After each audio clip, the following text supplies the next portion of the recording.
Good evening. Good evening. How you doing? This is Coach Carvel Bailey, and I want to welcome you to another episode of Life and Basketball. And here on this show is where we take coaches, athletes, former athletes, officials, former officials, as well as those individuals that have been influential and very, very valuable to the game of basketball. And here's where we let them tell their story of how a little orange ball has helped change and oftentimes save their lives. And so the show is being brought to you by Bless the Ball Skill Development Academy, as well as Understanding Life Through the Game of Basketball. And here's where we help parents of under-recruited student athletes save money on college by helping them find the right scholarship and the right fit for their athlete. The show is also being brought to you by Understanding Life Through the Game of Basketball. As I said, this here is my baby. This is where the show was birthed from. This is my first book here. And as you will see tonight, when you understand basic basketball concepts, and again, like with this show, where life and basketball are synergistic and how they have so much in common, this particular book breaks down the exact same thing. Just understand how basic basketball concepts can enhance individuals just all around better to become better leaders and better individuals. Tonight, I am pleased, happy, and proud to be able to have a special guest on the show tonight. Certain individuals are very, very, very, very talkative. You know, they don't mind. They're out in the open. Other individuals just quietly do their job. And this particular individual, which is why I'm excited to be able to have on the show tonight and honored that he even took the time to come onto the show tonight. And he exemplifies this exactly. This is how he teaches. And so obviously this is how he's learned the game. And all the years that I've known him, over 15 plus years, he's done it the right way. And he's amassed tremendous, tremendous success. So tonight is an individual that has won every stop of the way. He hasn't been to a lot of different stops, and that, I think, talks about his loyalty, his character, and just his commitment to not only those that he served, but also his craft. And so tonight I am pleased to introduce to some and present to others somebody that I admire, somebody that I love his work ethic. I've learned a lot from. Proud to call him a colleague in his coaching profession. Current Kankakee High School head coach, Coach Chris Pickett. Coach, how you doing tonight, man? All right, man. How you doing? I am doing, man, you got it. I am doing amazing. Tell the people a little bit about who is Chris Pickett, the man.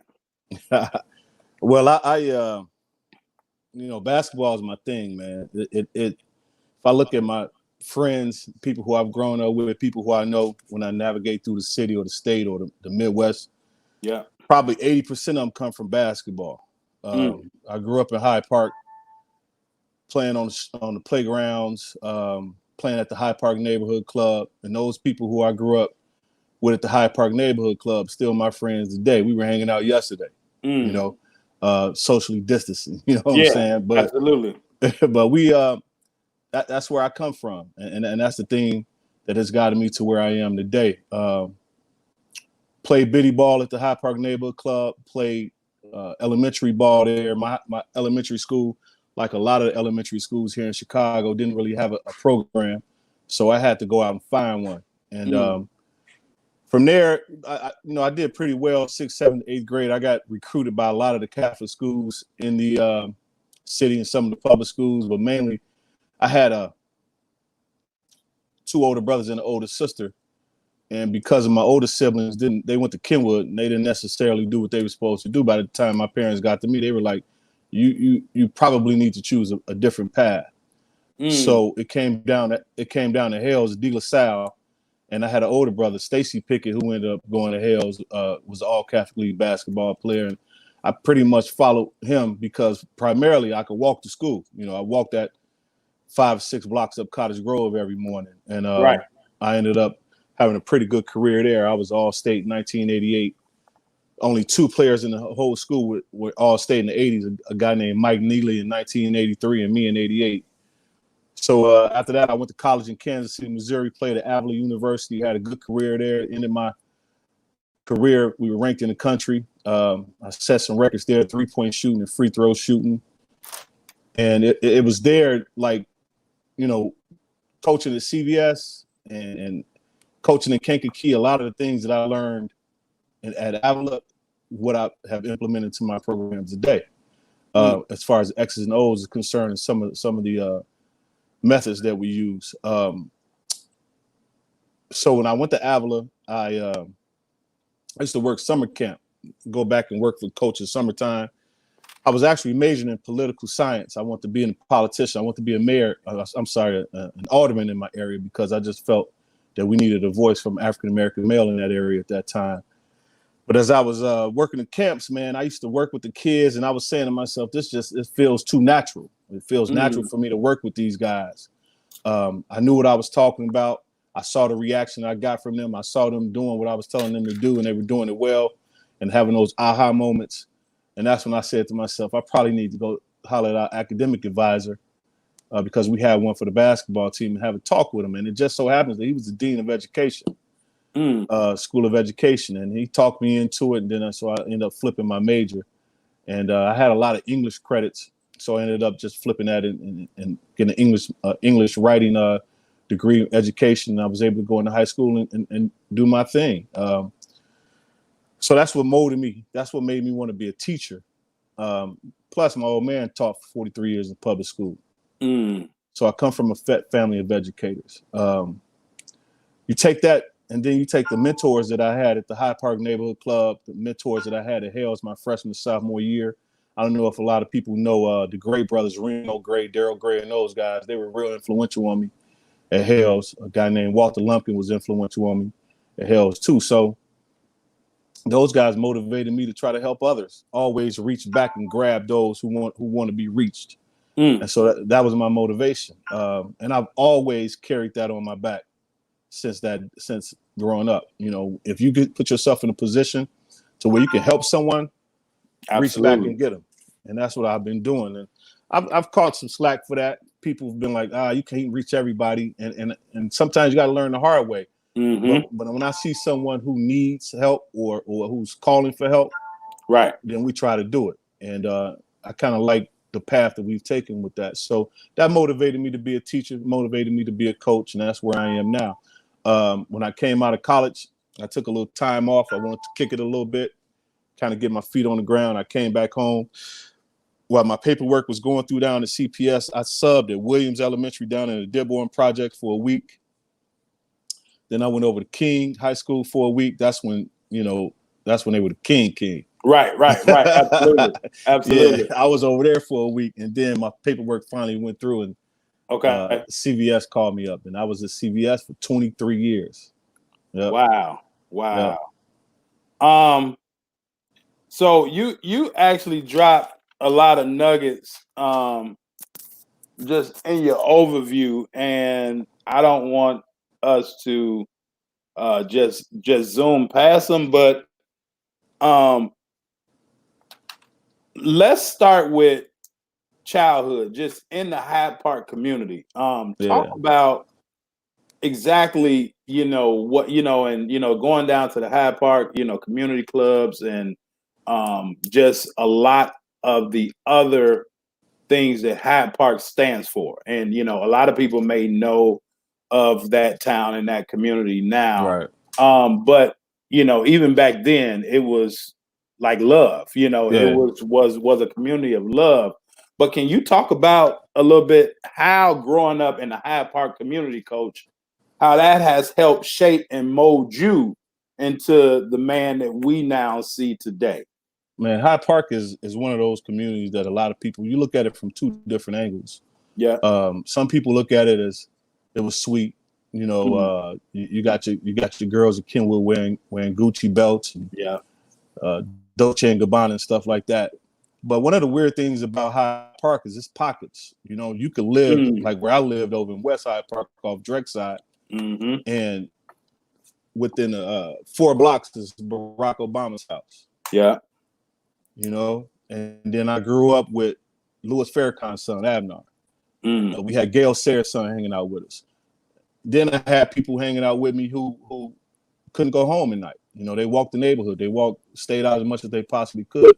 So there was some diversity there, just economically. You know, not just Hyde Park is also known for being racially diverse, Absolutely. but it was economically diverse too. The one thing I'll say about our elementary schools is we had some really good elementary schools, though. Okay. And me and the people who I grew up with, the people of my ilk, we were the type of kids who we drove each other academically and athletically. We all played sports. Everybody. It's weird now that I look back at it. We all started out pretty much playing baseball. Baseball was our first sport. Okay. And I was just as good at baseball growing up as I was at basketball. It's a funny story. I was playing Little League baseball, and I was out in the field for like an hour. The dude who was pitching wouldn't throw strikes, and it was a day like today. It was about 90 degrees and hot. And I went home. I told Mom at that time I had started getting kind of decent with basketball, and I was going to camp a lot in the summertime. Right. And I went home and told my mom, I think I'm about to do 100% basketball now. You know, because after today, it was traumatic. You know, I'm out there, man, it's hot, throw a strike. But we all started out playing baseball. And then we started, and then in the wintertime, we went indoors and we hooped. We didn't really have a lot of guys who played football, but the few who did play football were good. Okay. You know, because we from an athletic area. Yeah. One of the running jokes is that if everybody in Hyde Park had gone to Kenwood, we would have been like a state championship team. Wow. You know, because we had that much talent. Yeah. But different guys went to different schools. My boy Richie Smith went to King. I went to Hales. Derek Van went to Hales with me. I know you know Mike and Jig Nance. They went to Hales with me. Well, Mike went to about 7 schools. Right. But Jig, you know, he went to Hales with me. And so we had a lot of athletes, man. And athletics is what got us through. It kept us out of trouble. It kept us focused. It kept us in school doing what we were supposed to do. We all went off to college and played college sports to some degree. So that's what drove us. You take the fact that we had good, solid elementary school foundation. Yeah. And you take that and you couple it with the fact that we all had personal drive to do well academically, and it pushed us through. And to this day, those are my diehard friends. You know, we ride together, do a lot of stuff. They'll come out to a Kankakee game with no problem. Or if we play at Bloom, they'll come out there and check us out. So right. They've been by my side through everything. I love that. Now, and you mentioned it a couple of times, Coach, but can you break down the importance of having good grammar schools? You know, I mean, you know, your dad has been an educator, you know, for years, you know, for decades. You've been an educator now for decades. But, you know, for the parents that, you know, are probably listening, because, you know, our audience is athletes, parents, as well as coaches. But can you really break down what you mean by that? Like, why is it important to have good elementary schools in the community?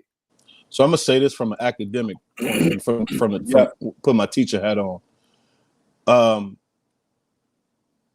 The foundation that I got from Kosminski took me through college. The basics.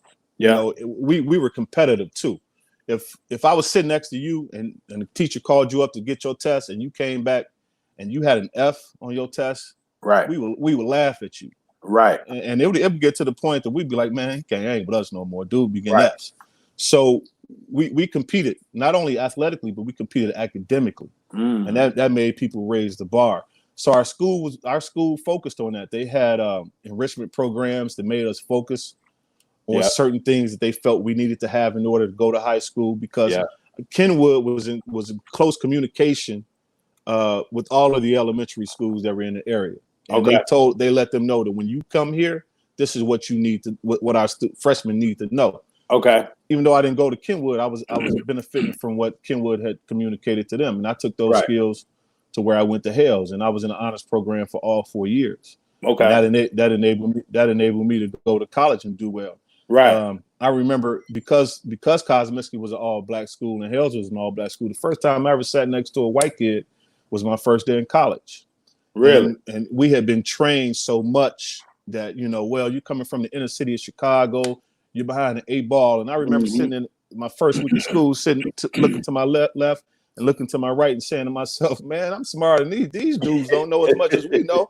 They've been lying to us in Chicago. Right. Yeah. We got a good, strong foundation. Yeah. So I'm proud to be able to say that we were able to get that as children. And then Hell's just reinforced what I learned in Cosmiskey. And then when I went to college, I was able to hang. And because education was pounded so much, especially at Hell's, going on and getting your college experience was pounded in our head. When we left there, we had knowledge of state universities, private funded universities. 2 years, we knew all that stuff. That was second nature to us. Yeah. And when I finished that, I aspired to go and get my graduate degree. So I ended up going to DePaul and getting my master's from there, because I know that I had been taught that education is going to open up all the doors you want. Yeah. When you're dealing with the financial crisis in America or whatever the situation may be, you always got that education, that piece of paper to fall back on. It may not be in what you want, but it gives you versatility.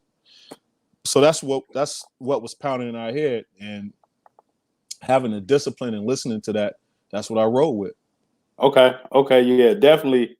It definitely makes you more marketable, as you say, even if you don't, you go for English and, or marketing and wind up doing English, but at least you have that degree. And as time goes on now, as you said, getting the master's or whatever, the education bar has been raised. So, that's the importance of having good elementary schools. But what I also heard you hear, even or heard you say, even at a young age, you understood the importance of competing, competing either academically, competing athletically, but it was a fun compete to where, it sounded like it was a standard set, regardless which side of or which pocket in Hyde Park you lived on. But if we got a group of cool guys, or as they call it now, got a tight circle. Well, it sounds like your circle has standards.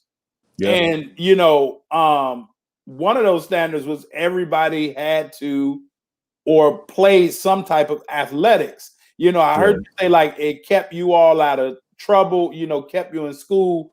What's the biggest benefit that you think that you all as a community got from sports growing up in Hyde Park?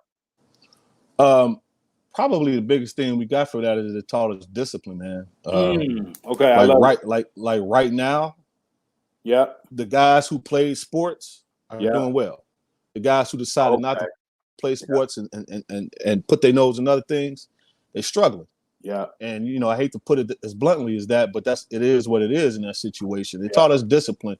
It made me stay on top of my books. I had a certain place that I had to be on a day-to-day basis. I had certain things I had to do. If I knew basketball season was coming up, you can see me at Washington Park running the track. Right. If I knew baseball season was coming up, you could see me out on the playground catching ground balls on concrete. So when I got to the field, it was real easy. Yeah. It taught me discipline. And even though it's probably one of the more overstated things in athletics, but it also made me be more conscious of what I put into my body at a young age. I wasn't going around drinking and smoking at the age of 14, 15 years of age. I was focusing on what I wanted to do because I knew eventually I wanted to play college ball. And so that's what drove me. Yeah, no, and that's big, knowing what to put in your body or what not to put in your body. Yeah. Especially at such a young age. Now, you stated that, once you got the plan and, you figured that you loved basketball and, you wasn't going to stand out there in that heat, and just keep on watching that ball come. Man, dude wasn't throwing no strikes, man. It's hot out here, throw a strike. And so now you figured that, okay, Mom, I'm about to just focus on basketball, and you were offered to go to De La Salle or Hales. Now, and at that particular time, Yeah. Both of those schools were, very, promising, on the Yep. academic side, Yeah. as well as the athletic side. So can you just talk about even, because a lot of people may not know, but just being honest as we do on this show and want to help everybody. Yeah. So on the high school level, when you're talking, Catholic schools and all of those things, you were being recruited because they wanted to pay for your education for you to come be an athlete there. Is that correct? Yeah. Okay. So now, go ahead. The process was, you come in. So they had tournaments. Had tournaments, and that's one of the ways that the school has to stay open. They have to have tournaments to raise funds. Okay. But in the meantime, in between time, they're killing two birds with one stone. They seeing the players, and they getting money from the tournament, either through entry fee, through for the team entry fee, through admissions for the fans, and through concessions. So they killing a lot of birds with one stone, actually. Yeah. But so once you do that, they say, hey, we have an admissions test. We want you to come January 23rd, whatever the date is. Take the admissions test, and depending on how you score, you get admitted or not, and it puts you in a different track. So I did well on the test, so I went to the honors track. You do okay on the test, they put you in the regular, the B track. And if you don't do particularly well, when I was at Hales, we didn't have special ed, but if they knew your parents had money, they were going to accept you anyway because they knew they were going to get that tuition, and they just put you in the C track. It's just the way that they did things at Catholic schools now, and they still do it that way. But that's how it went down. You come play basketball or football or baseball at the school, and we'll find ways to help you pay your tuition if you're that good. Yeah. So why Hales, Pick? Well, again, like I said, my older siblings didn't do particularly well at Kenwood. And so my parents were like, the public school, man, because I went to a public elementary school, K through 8. Right. When it was time to go to high school, I could walk to Kenwood, I could walk to King. And King, again, was a little different than it is today. And then, if an Atlantic Cox didn't come knock on your door personally, it wasn't really the move for you to make. Right. And then the Kenwood basketball coach wasn't as aggressive as some of the Chicago public league coaches are today. He just was like, whatever. He was real blasé about it. Okay. And so it was a turnoff because they went up and down between the red and the blue all the time. And I think in 1988, they might have been in the blue. Right. So that wasn't a choice. And then, any 8th grader, man, when you got people calling you and telling you how much they want you, it's flattering. And so you look at what they put in front of you. And so it came down to Hales and De La Salle. There were some other Catholic schools like Mount Carmel, Leo, schools like that, Mendel at the time. But my brother had gone to Hales. He had done well athletically. I could walk to Hales. Okay. I had already developed some relationships with a lot of people in the building. So it was just kind of a natural decision for me. And then again, Hales didn't have football at the time. It was strictly basketball school. Right. So and we did well. We won a lot of games. We were ranked in the state when I was there and all those good things. So it was a good move for me. But more importantly, Hales was a small school too. So the class size was small, and it was all boys. So people talk, how you go to school with all boys? That wasn't a problem. I wasn't focused on that right there like that. Right. I went to school for two things: get an education and play basketball, because I knew those would eventually help me. By the time we got out of school every day at 2:35, we walk out, and at the bottom of the stairs be a whole bunch of girls waiting on us anyway. So it wasn't really a big deal, Okay. And now. And the reason why I asked that question, because I was waiting on the class size to come in, and I think that, from just the outside looking in, Hales seemed to be more like of an organic as well as like an intimate feel as opposed to maybe De La Salle. So that's why I was asking. At the time we had two classes, 1 and 2A. Right. Okay. Yep. Hales was 1A, and we had probably 300 students. Yep. Okay. And my graduating class, it was 54 of us. Okay. And then in the classroom, you have somewhere between 15 and 20 kids per class. So you had a real personable education. Yeah. And the weird thing about it is, like, now at Kankakee, even though it's a public school with 1,200 kids, that's pretty much the size of our classes for the most part. Okay. So when I first started teaching, I walked into a class. It was like, man, how am I gonna get on? I looked at my roster. I had like 37 kids. Right. Like, how Wow. we gonna make this work in an English class? Right. But Right. you know, that's the nature of the beast. Find ways. Okay. Yeah, to make it work. Now, you know, you all were good at Hales, and as you said back then, it was just Class A and Class Double A. So Right. if you all were ranked in the state, then you know, I mean, it was really authentic, you know, because you know, the Class A schools, there really wasn't a lot of them that was, you know, like prime time. Right. But you know, I know back then, you know, Hales and you know Providence St. Mel had you Yep. know a couple Yep. nice you know seasons also. Yeah, we were the two teams, and Walter Lutheran at the time. Yeah, yeah. Now let me ask you this question, Pick, because you alluded to the you know being an all boys school, and you know people may you know say what they want about that. How did that help your relationships? You know, because you mentioned just going to Hales because of some of the relationships that were already built from the neighborhood, from your brother going there.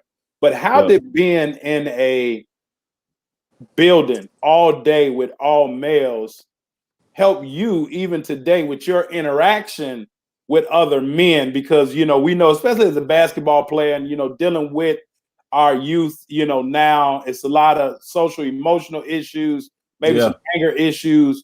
But how did being able to kind of in a non-threatening way, in a competitive manner, again with academics, with athletics, but being around all guys at that point, so now we really don't have nothing to prove to a girl, you know, it's just ourselves. But how did that help with your relationship building with other guys even to this day, if that makes sense? One of our motto was in Virum Perfectum, which is Latin for unto perfect manhood. And even though we know you're not going to be perfect, what it really boils down to is, a man, you got to stand on your own 2 feet. You know, you can't wear no skirts. You know, you got to stand up. When you face with adversity, you got to meet it. When you face with an obstacle, you got to try to navigate through it. That's what Hales taught us. And to this day, you know, again, Facebook, there's a strong Hales group. We all still brothers in that regard. But really what it came down to is we had to hold each other accountable. I mean, it got thick, man. Accountability is huge. And that's kind of like what I carry to this day. When I was teaching in CVS, coaching in CVS, teaching in Kankakee, coaching and teaching in Kankakee, accountability. I'm not really big on sob stories because I know everybody got issues. You know, if it can get done, we need to get it done. You know, and we have to have. When Hales taught us, there's a separation between business and bull crap. You got to separate the two. You know, Friday, Saturday night when it's time to party, we can party is with the best of them. But Monday through Friday, academically, you got to handle your business, and that's what Hales taught. Hales they like pounded that on us. There's a difference between the two things. Yeah, I love that. Separate business and bull crap. Yeah, you know the word I want to say. And yeah. No, but that's you know big, because you know I mean you have to understand when it's a time to work, when it's a time to play, and everybody want to play hard, but you really don't appreciate playing hard until after you've worked hard. Yeah, you know that's when you have more fun at the party, when you know that paper done. Yeah, you've earned it. You've earned it. You've earned the right to do your thing. If it's kind of like with the whole basketball deal. If I'm constantly just giving guys free shirts, free gym shoes, free bags, free warm-ups, they're not going to treat it with a lot of respect. Because they just expect it to be given to you. But when you make them take ownership, you got to work for this, or we're gonna give you a team fee for whatever the case may be. They take ownership of it. You're not going to see shirts laying around in locker rooms as much when they know their mom paid that money for it, or if they know that they had to work the summer basketball camp for it. It's about accountability. So that's what we were taught, man. And then, like you said, you earn that right to party on Friday night because you've been handling your business all week. Yeah. So now you leave Hales and now you go down to Avila.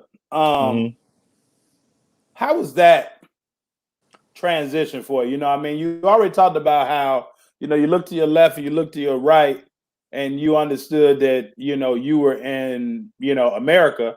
Yeah. And, you know, but you also understood that you were probably more intelligent than those that you were around. As you said, we have been lied to. But how was that transition? Yeah. Well, for me, it was a little easier because growing up, I was in this program at Kosminski where a lady named Miss Spain would take about 20 of us, and we'd go home, tell our parents that we have been chosen to be in a program where we go to Dubuque County, Iowa, every summer. Wow. And stay with a family for 2 weeks. It was like an exchange program. Okay. They wanted it was to show us a different world and for them to learn more about us. I don't know if it was empathetic thing, whatever the case may be. Yeah. But we used to go stay with these families. And I was I was fifth grade. So what's that, about 10, 11 years old? Okay. When I first started doing that. And it just taught me a different world than the inner city of Chicago. I was in Dubuque County, Dyersville, Iowa, where they made Field of Dreams. That field where they made Field of Dreams, I rode a bike past there every day for 2 weeks, every summer, you know, from 10th grade from 5th grade to 10th grade. Wow. So that prepared me for college. You know, I wasn't in an academic setting with whites, but I had lived with them, you know, and I had been in their communities before. You can never be totally prepared for what college throws at you. I don't care even if you're at Howard University. It's different when you're away from home. Right. But I was able to make that transition. And then, you know, the fact that I was a basketball player, that basketball thing tends to bring all different kind of people together, no matter what, no matter how much money your parents make, no matter what color you are, no matter what your preference is in life, that basketball brings you together. So that eased the transition, obviously. And then, you know, we had as the years went by, we were successful. We can go anywhere in Kansas City and people would know who we were. So, I mean, that just made it easy for us. Yeah. Yeah. Now, talk about that, you know, when just one, the importance of accountability, but also, you know, you said discipline. Now, you've kind of taken a chance, you know, and you're going, you know, Kansas City, you know, I'm pretty sure, you know, to probably have some good ribs at that point, if that's, you know, your thing. But just now you've committed yourself to something and you've taken ownership, you've had accountability, and you've been disciplined enough to now you go from not really knowing anybody to almost the community like sucks you up. Yeah. And now you're one of theirs, and you know, you may not want to leave, or some people that don't want to leave. So, like, can you talk about just you know, a little bit about, let's put the athlete to the side for a little bit, but what type of person did you have to be, Coach, in order to make people, because I'm pretty sure it's probably people that came down there that maybe wasn't as well recepted, or you know, they wanted them to get out because it just wasn't the right fit. And you know, we talk about college picking the right fit, but you know, how did you then mold yourself to where the people like, that's Chris Pickett, and he played basketball, so he can get whatever he wants? But one of the things, man, that my dad taught me in life is you don't go into a situation bragging and boasting and wilding out. Right. So he told me, when you go to college, sit back, peep the scene, and see who's who and what's what. Okay. Don't be the one who's always talking. God gave you 2 ears and 1 mouth for a reason. Oh, right. Yeah. So you sit back and you just peep the scene and you see who's real, who's not, who's good, who's bad, and you get into your lane. Yeah. And so I was able to do that. Also knowing the fact that I couldn't come home with bad grades. But not only could I not come home with bad grades, I had my own personal drive that where if I'm looking down on people with bad grades, that can't be me. So I handle my business academically. And once they see that you're about business, that you're handling your business and you're being responsible, you hold yourself accountable, you get a lot of respect. And I believe that's what it really came down to. I was respected in that community because I did what I was supposed to do. You know, Coach didn't have to worry about waking up on a Sunday morning, getting a phone call about me wilding out at a local bar. He didn't have to worry about waking up with the campus police with a bad report about me. He didn't have to worry about me. Yeah, I was going to do what I was supposed to do. Now, I wasn't no nerd. I wouldn't, Right. I wasn't. I just wasn't staying in my room. I got out and I hung out. But when I saw something crazy happen, I knew how to walk away from it because I know there's a bigger picture than me just kicking it right now and acting a fool. And so that's one of the things that Tone and I really focused on at CVS. That when it comes down to it, you got to do what you're supposed to do. I don't want to have to walk into the school building, and I tell my kids this is cake and key too. I don't want to have to walk into the school building. I don't put it like this. I don't want my colleagues telling me nothing about you, nothing bad about you. I don't want them talking to us about how you acting up in class, how you showing out, you in the lunchroom acting the fool. None of that. I don't want to hear that. Yeah. And so that's the same message I got from my dad. And then when I went down to school, I just gained a lot of people's respect because I handled my business. Okay. Yeah, I love that. Just respect. And I think respect is a byproduct of discipline. They kind of go hand in hand, because if you're not disciplined, you probably don't respect whatever it is that you're trying to do or whoever's trying to get you to do. And then vice versa. If you're not disciplined enough, you probably don't respect you or whatever it is that, trying to get done. Now, you mentioned, Coach, that you were, and this is in high school, that you were the 3-point, you led the team in 3-point. No, so at Avila, I was ranked in college. Okay. Yeah, in college. In college, I was ranked top 10 in the country in 3-point field goal percentage and like 3rd in the country in free throw shoot. Okay. And again, so what I was going to say, what you mentioned, what you were saying just a couple of minutes ago is that if there's any one word to describe how I got to where I got and to where I am right now, it's discipline. Discipline. It's discipline, because we all thrown temptation. Yeah. And sometimes that temptation, but you jumping at it won't harm you, but a lot of times it will. And so the discipline to know right from wrong and when to do what you're supposed to do, when you're supposed to do it, that takes discipline. And Absolutely. again, and that led to me being able to be a good shooter. Before practice, I got shots up. In practice, we got drills, and then after practice, I got shots up because I knew that was my role. Right. One thing I hear now, Bailey, a lot is when coaches call me and ask about a player, one of the first questions they ask, besides the first thing, is how are they academically and what kind of kid are they? So if you're not up here with that, then they just throw your stuff out the window. But then when they start talking, grades and character. When they start talking about the basketball part, can he shoot it? How well can he shoot it? How well can he shoot it? Me and Tone talk about this all the time. There's always a place in the game for a jump shooter. Coach Sanders used to say that at Hales too. If you can shoot the ball, there's always a role for you on the team. And so I knew that, and I worked at it. I worked. So when let's slow down on this discipline thing here for a minute, Coach, because you led the team and was, like top 10, as you said, like in the with 3-pointers and free throws. Yeah. They don't go hand in hand, because most people that lead in 3-pointers, they just settling for that thing. Yeah. Most people that's getting a lot of free throws are attacking. So I think about discipline, because as you said, you had to know when to pick and choose, when to let that thing go, as opposed to when you had to attack and get to the hole. And so, in order for you break that down for check this out, Bailey. In order for you to even be registered on a stat sheet as one of the top, that means you got to get enough free throw attempts. Absolutely. If I go a whole season and I'm 9 for 10, I'm 90%, but only shot 10 of them. Absolutely. So I used to get to the foul line enough to where I was able to be registered. Okay. But it was a different game back then. You know that. It wasn't like the Steph Curry game where we came down and I had 8, 9, 3 attempts a game. I was efficient. I would probably get 5 3. I would get 5 3-point attempts a game, and I'd make 3 of them. I shot 47% from 3 in college, my senior year. Damn.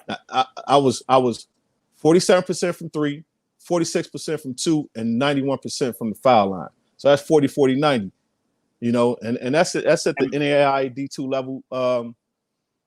But it's basketball. Right. You know, I was a good shooter. I practiced at Kosminski outside. You know, the old YVI at Kenwood back in the day. Yeah. When everybody would leave, I stay out there and get shots. I go out to the Irvin's crib.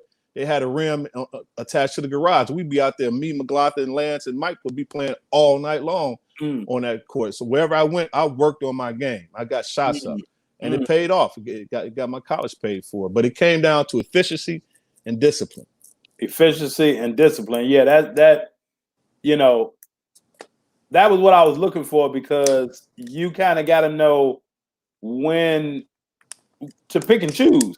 And you can't really be thinking on the court. You know, you kind of got to be playing off instinct and know when it's a good shot, when you can get a better shot, when you can get to the hole, when you can create, you know, things. So now after college, you come back, you know, home, and as you said, you subbed, you know, in a couple places for a couple days, waiting on your paperwork to go through. But then you got the job at CVS, and you was there for, you say 23 years. 23 years at CVS. And, you know, when you first got there, as you say, you looked at your roster, and, you know, you had over 30 plus students. But talk to us about, because obviously when you were at CVS, it was kind of turning, wasn't necessarily the old CVS as people know, but it's, you know, not what people see now. When I got there in the 90s, Bailey, it was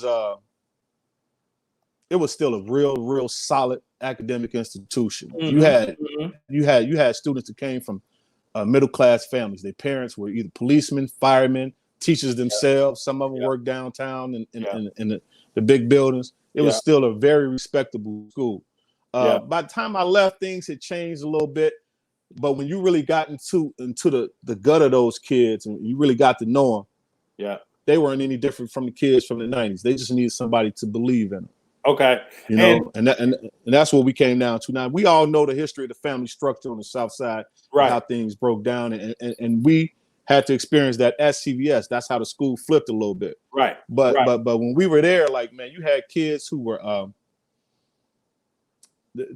it was right. It was right. It's what we were used to in high school.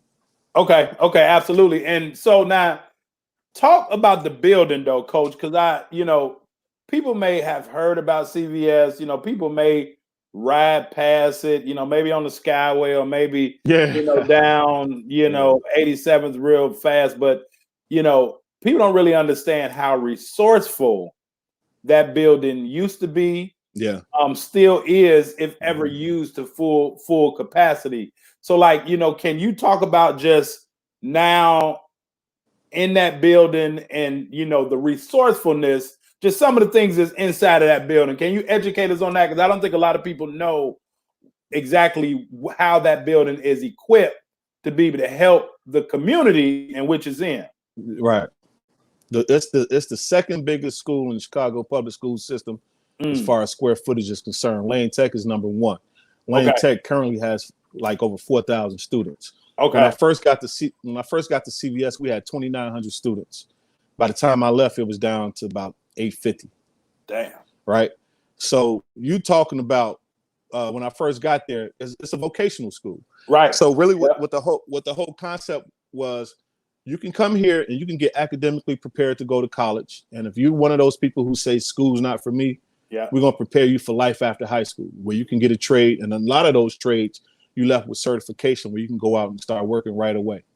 We had welding, we had auto body, we had auto mech, we had computer tech, we had electricity, electronics, we had plumbing, we had heating and air conditioning, we had business, we had accounting, we had cosmetology, we had culinary arts. They got all that stuff for you. So if we both went there, we'd have to claim a major.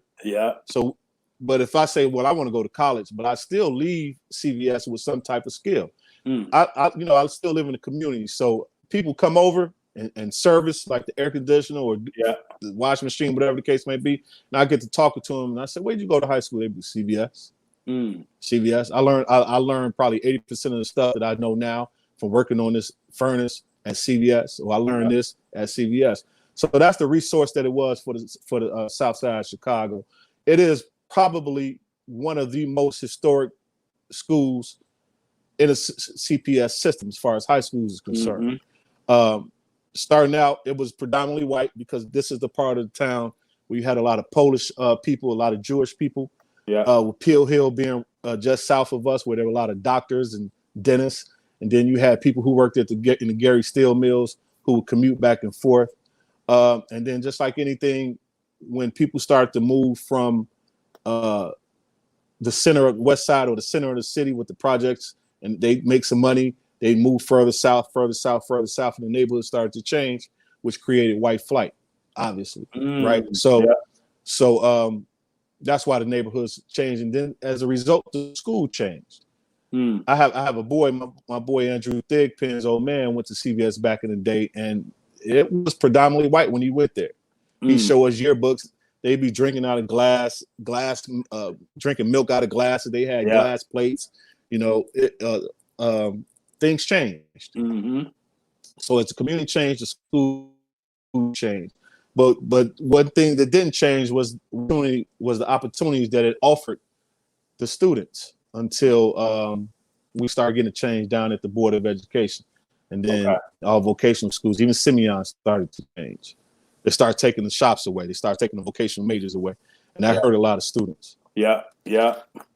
Now, so now let's get into coaching. So you were working camps, you know, back at school, and you know, you're working with these individuals, and as you said, it felt natural. You know, helping them kind of get to what they want, and you were successful doing it.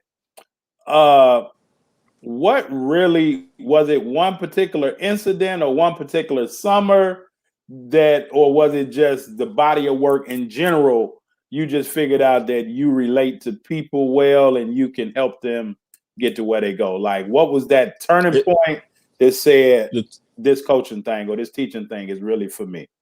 It was that time I worked at camp in college. I stayed down in Kansas City and worked over the summer and worked at basketball camp and was working with those kids. And again, as I said, I started seeing those aha moments in their faces. I was like, that's satisfying, you know, because I'm giving them something that I've learned, and I'm starting to see them use it, and they're happy that they're using it, and they're happy that they're seeing success by using what I just taught them.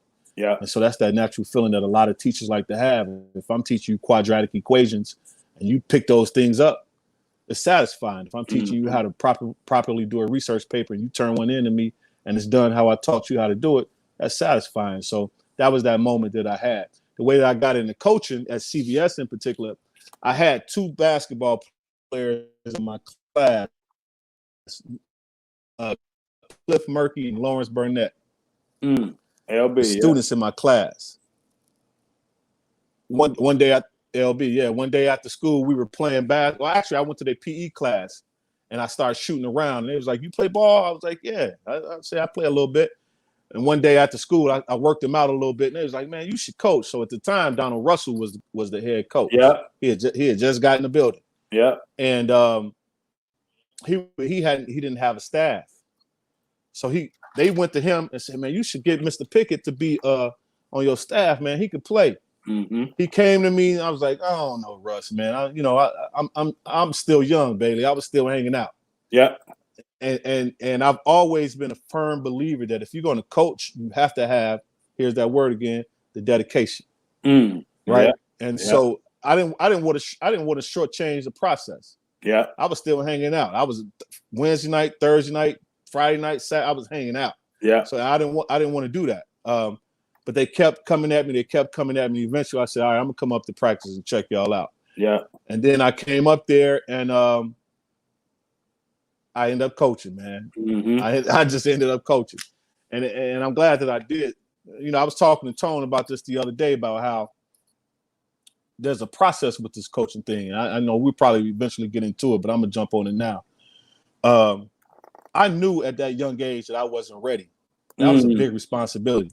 Yeah. You know, I knew that I had to go through the process. There's a natural progression that we should take to get to certain points in life. Absolutely. And I knew, so I started out, I was the freshman coach. I never forget, we had a big game against Simeon, against Bobby Simmons and them. Russ came to me and said, look, man, we play Simeon today. We played Julian with Lance Williams and Marsh and those guys on Thursday. I need to get that game scouted. Of course, I want to be there at the Simeon game. I said, all right. I was scouted the Julian game. I didn't even get to see the Simeon game because I did what I was supposed to, what was asked of me as an assistant, right? So I went and I scouted that game. And in a situation like that, you have to be selfless. You can't be thinking about me.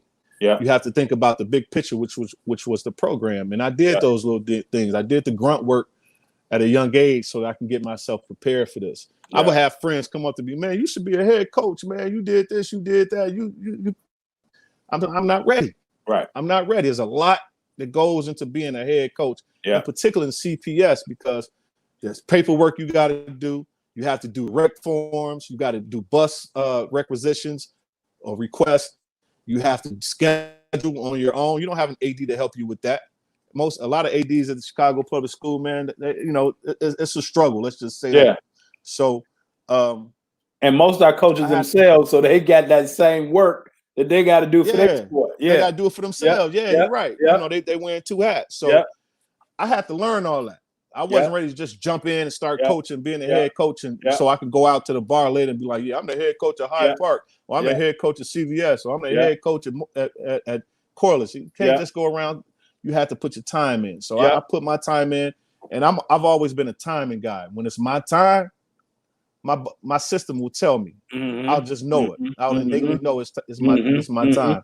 And that's not to cut you off, Pick, but that's what I want to talk about because, when we first met during the time when, I was over at Hyde Park with, Charlie Sales and Narvell Newsom, and, we had, a good group and a good run back then. And we used to always battle with you all. And, for those people that don't know, Don Russell, hell of a coach, hell of a basketball mind.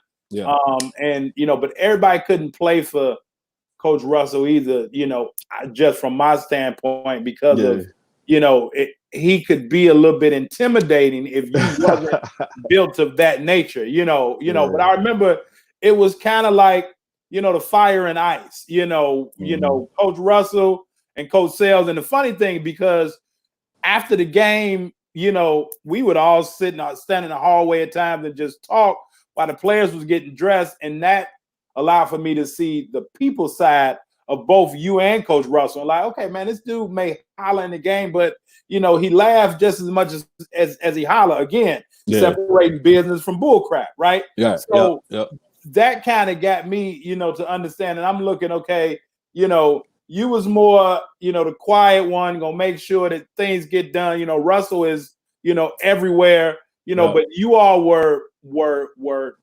definitely tough. But what would you say would be a couple things that you learned under Coach Russell that you still use and take with you now, even at Kankakee? One thing, Russ taught me the CPS system. Who's who, what's what. This is what you got to do when you want to do this. This is what you got to do when you want to do that. That's what I learned from Russ. Another thing I learned from Russ is to believe in what you believe in. Whatever your system is, whatever you think your program is about, it's X's and O's or off the court, believe in it and don't let nobody make you waver from that. You know what I'm saying? So some of the things that he did in his program, I use. But as I stated before, my college coach was like pounding in our head. And it wasn't like a Bobby Knight type of deal. It was one of those John Wooden type of deals where you became more of a cerebral player opposed to just being somebody playing instinctively. Now, if you had the instincts, which I felt I did, high IQ guy coming in, but he always gave us the why. We always had the why. You're doing this because when you're in this situation, this this is what needs to happen. This is Yeah. how you counter this. If they present you with this, you counter them with that. Yeah. So that's what I learned from him. But from Russ, whatever you believe in, you got to stick with it, because ultimately you're going to be the one who's called to the carpet when things work or don't work. Yeah. Yeah. So you have to believe in what you believe in. And another thing Russ also was big on is you can't stop learning. You know, a lot of the things that I had, because there was one summer, and this is when I knew it was my time. Russ was tired. You know that. Yeah. He had got to the point where he wasn't doing summer stuff. Yeah. We had a bad season, man. And I said, Russ, we can't ever do that again.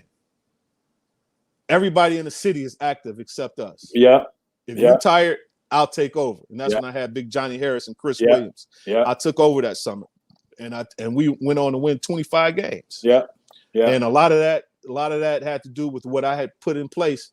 And he saw what I was putting in place, and he started using it. Mm-hmm. So another thing, you can't never stop learning. Can't stop learning.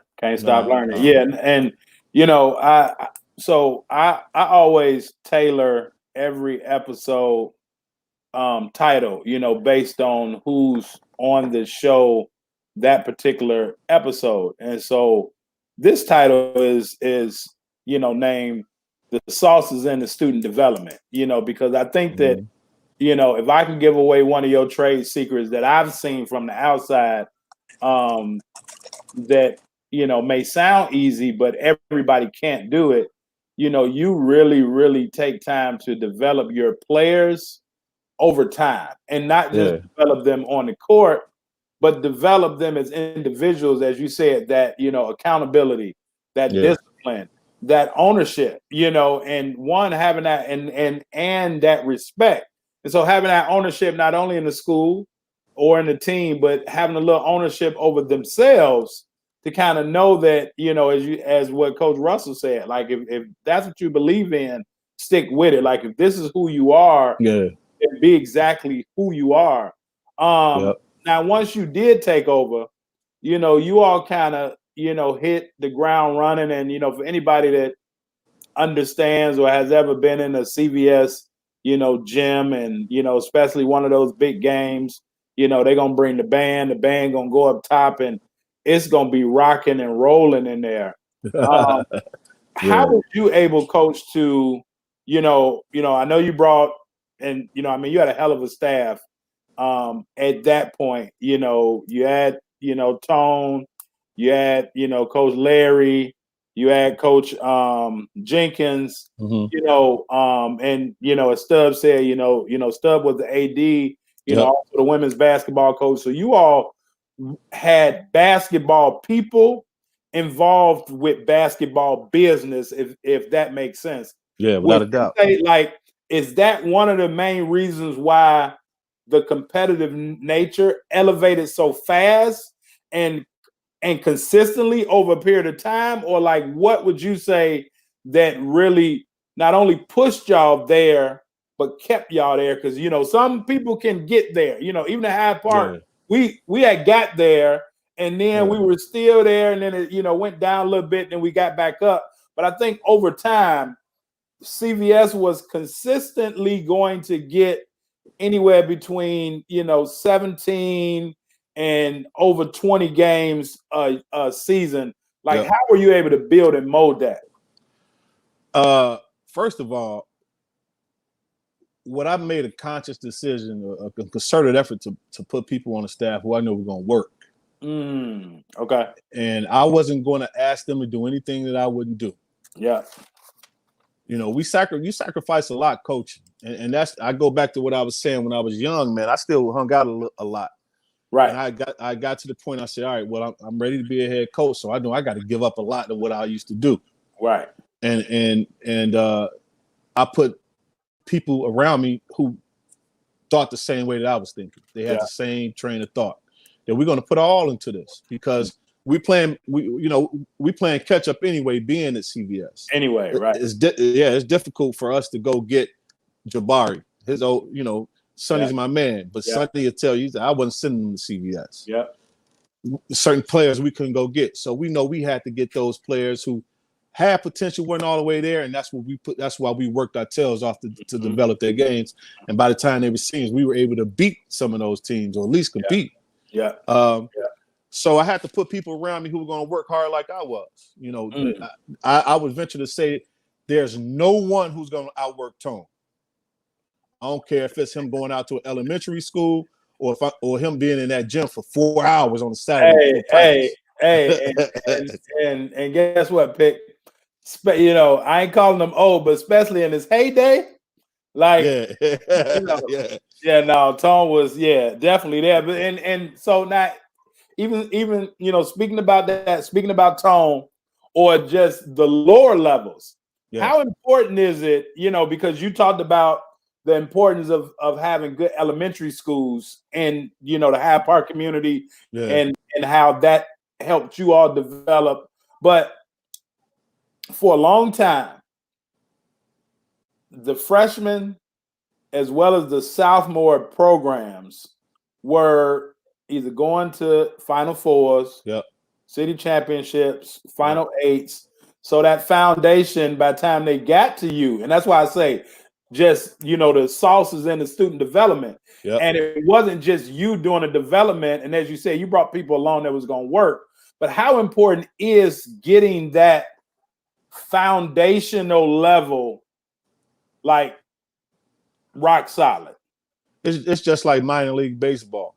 The teams who do well in baseball right now got good minor league systems. And it was real important. It was real important for me to put people down there who were going to teach. Larry taught those guys. What Larry would do, he would come up to the varsity practice, and he would watch my practices. He would see what I was doing, what I was emphasizing, and then he'd take those things and go down on the freshman level, and he'd pound.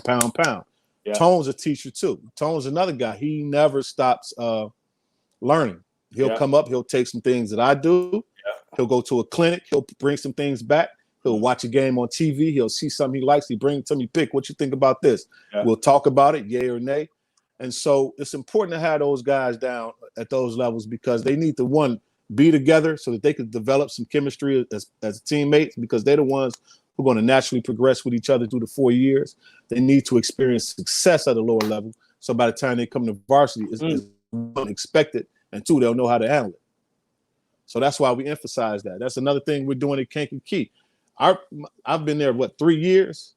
Both teams, varsity and sophomores, have won 20. We've had 20-win seasons. And like I tell Coach Stewart down at Kankakee, we want to develop these guys so that when they get to me, they'll know how to handle themselves in game situations. They'll know how to handle themselves with the success, because Kankakee is like a college gig, man. When you went in there and you going through Walmart, or you going through Jewel's or Walgreens, or eating at Buffalo Wild Wings, they're going to know you, and you got to know how to handle that. You can't be brand new.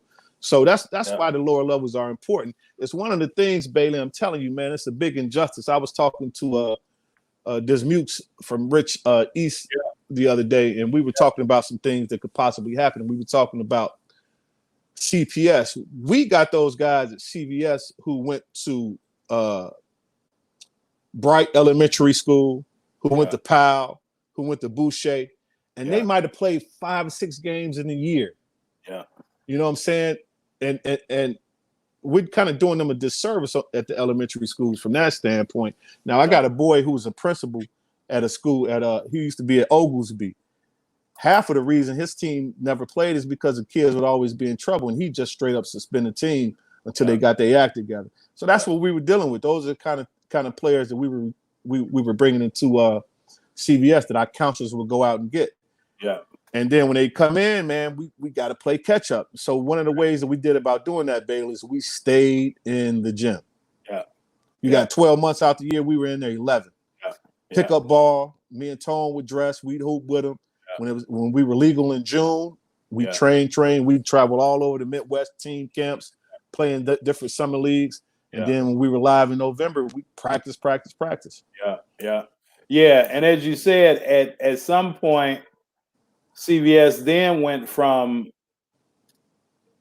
the vocational school to the career academy,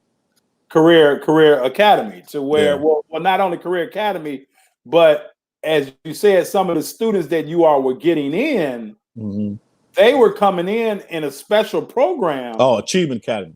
Achievement Academy. Yeah. So now you all were dealing with, as you said, y'all were trying to create students Yeah. at 14, 15 years old that hadn't been created to be a student Mm-hmm. prior to coming to high school. So you all were doing a lot more than just coaching. You know, again, you all were teaching and, you know, trying to put in these life lessons. Yeah.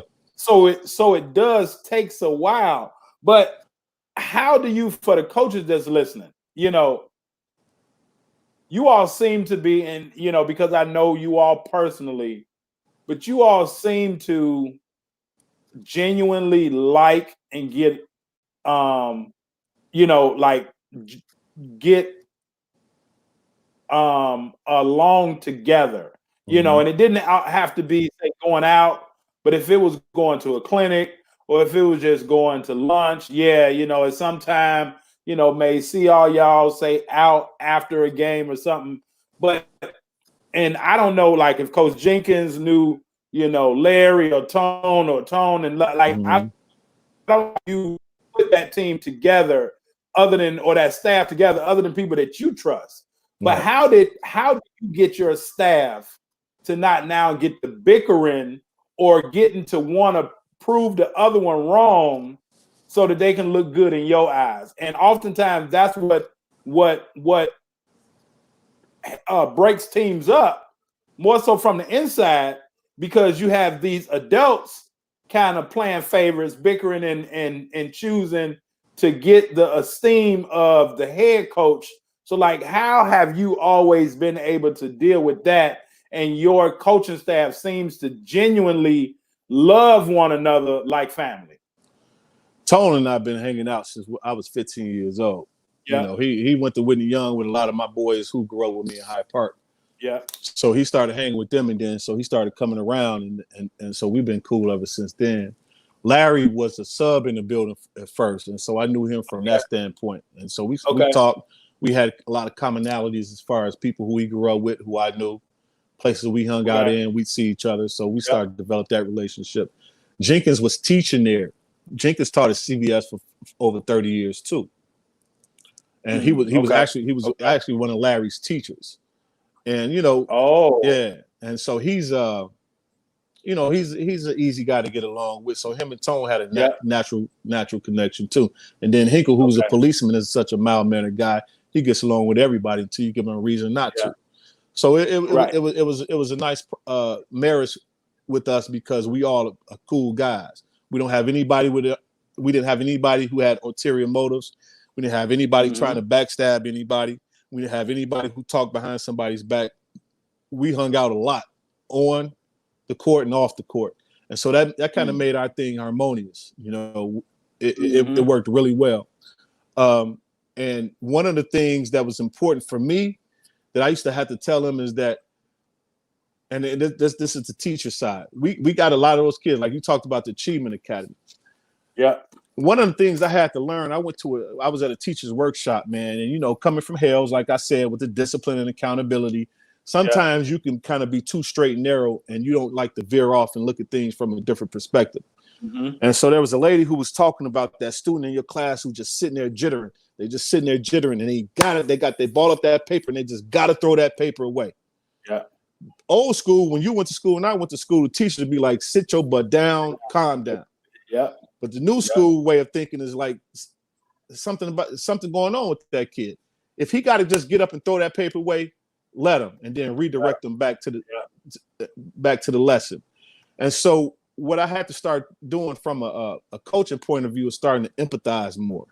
Look at things from their perspective. Yeah. You can't just you know, I was blessed to have a mother and father growing up. Yeah.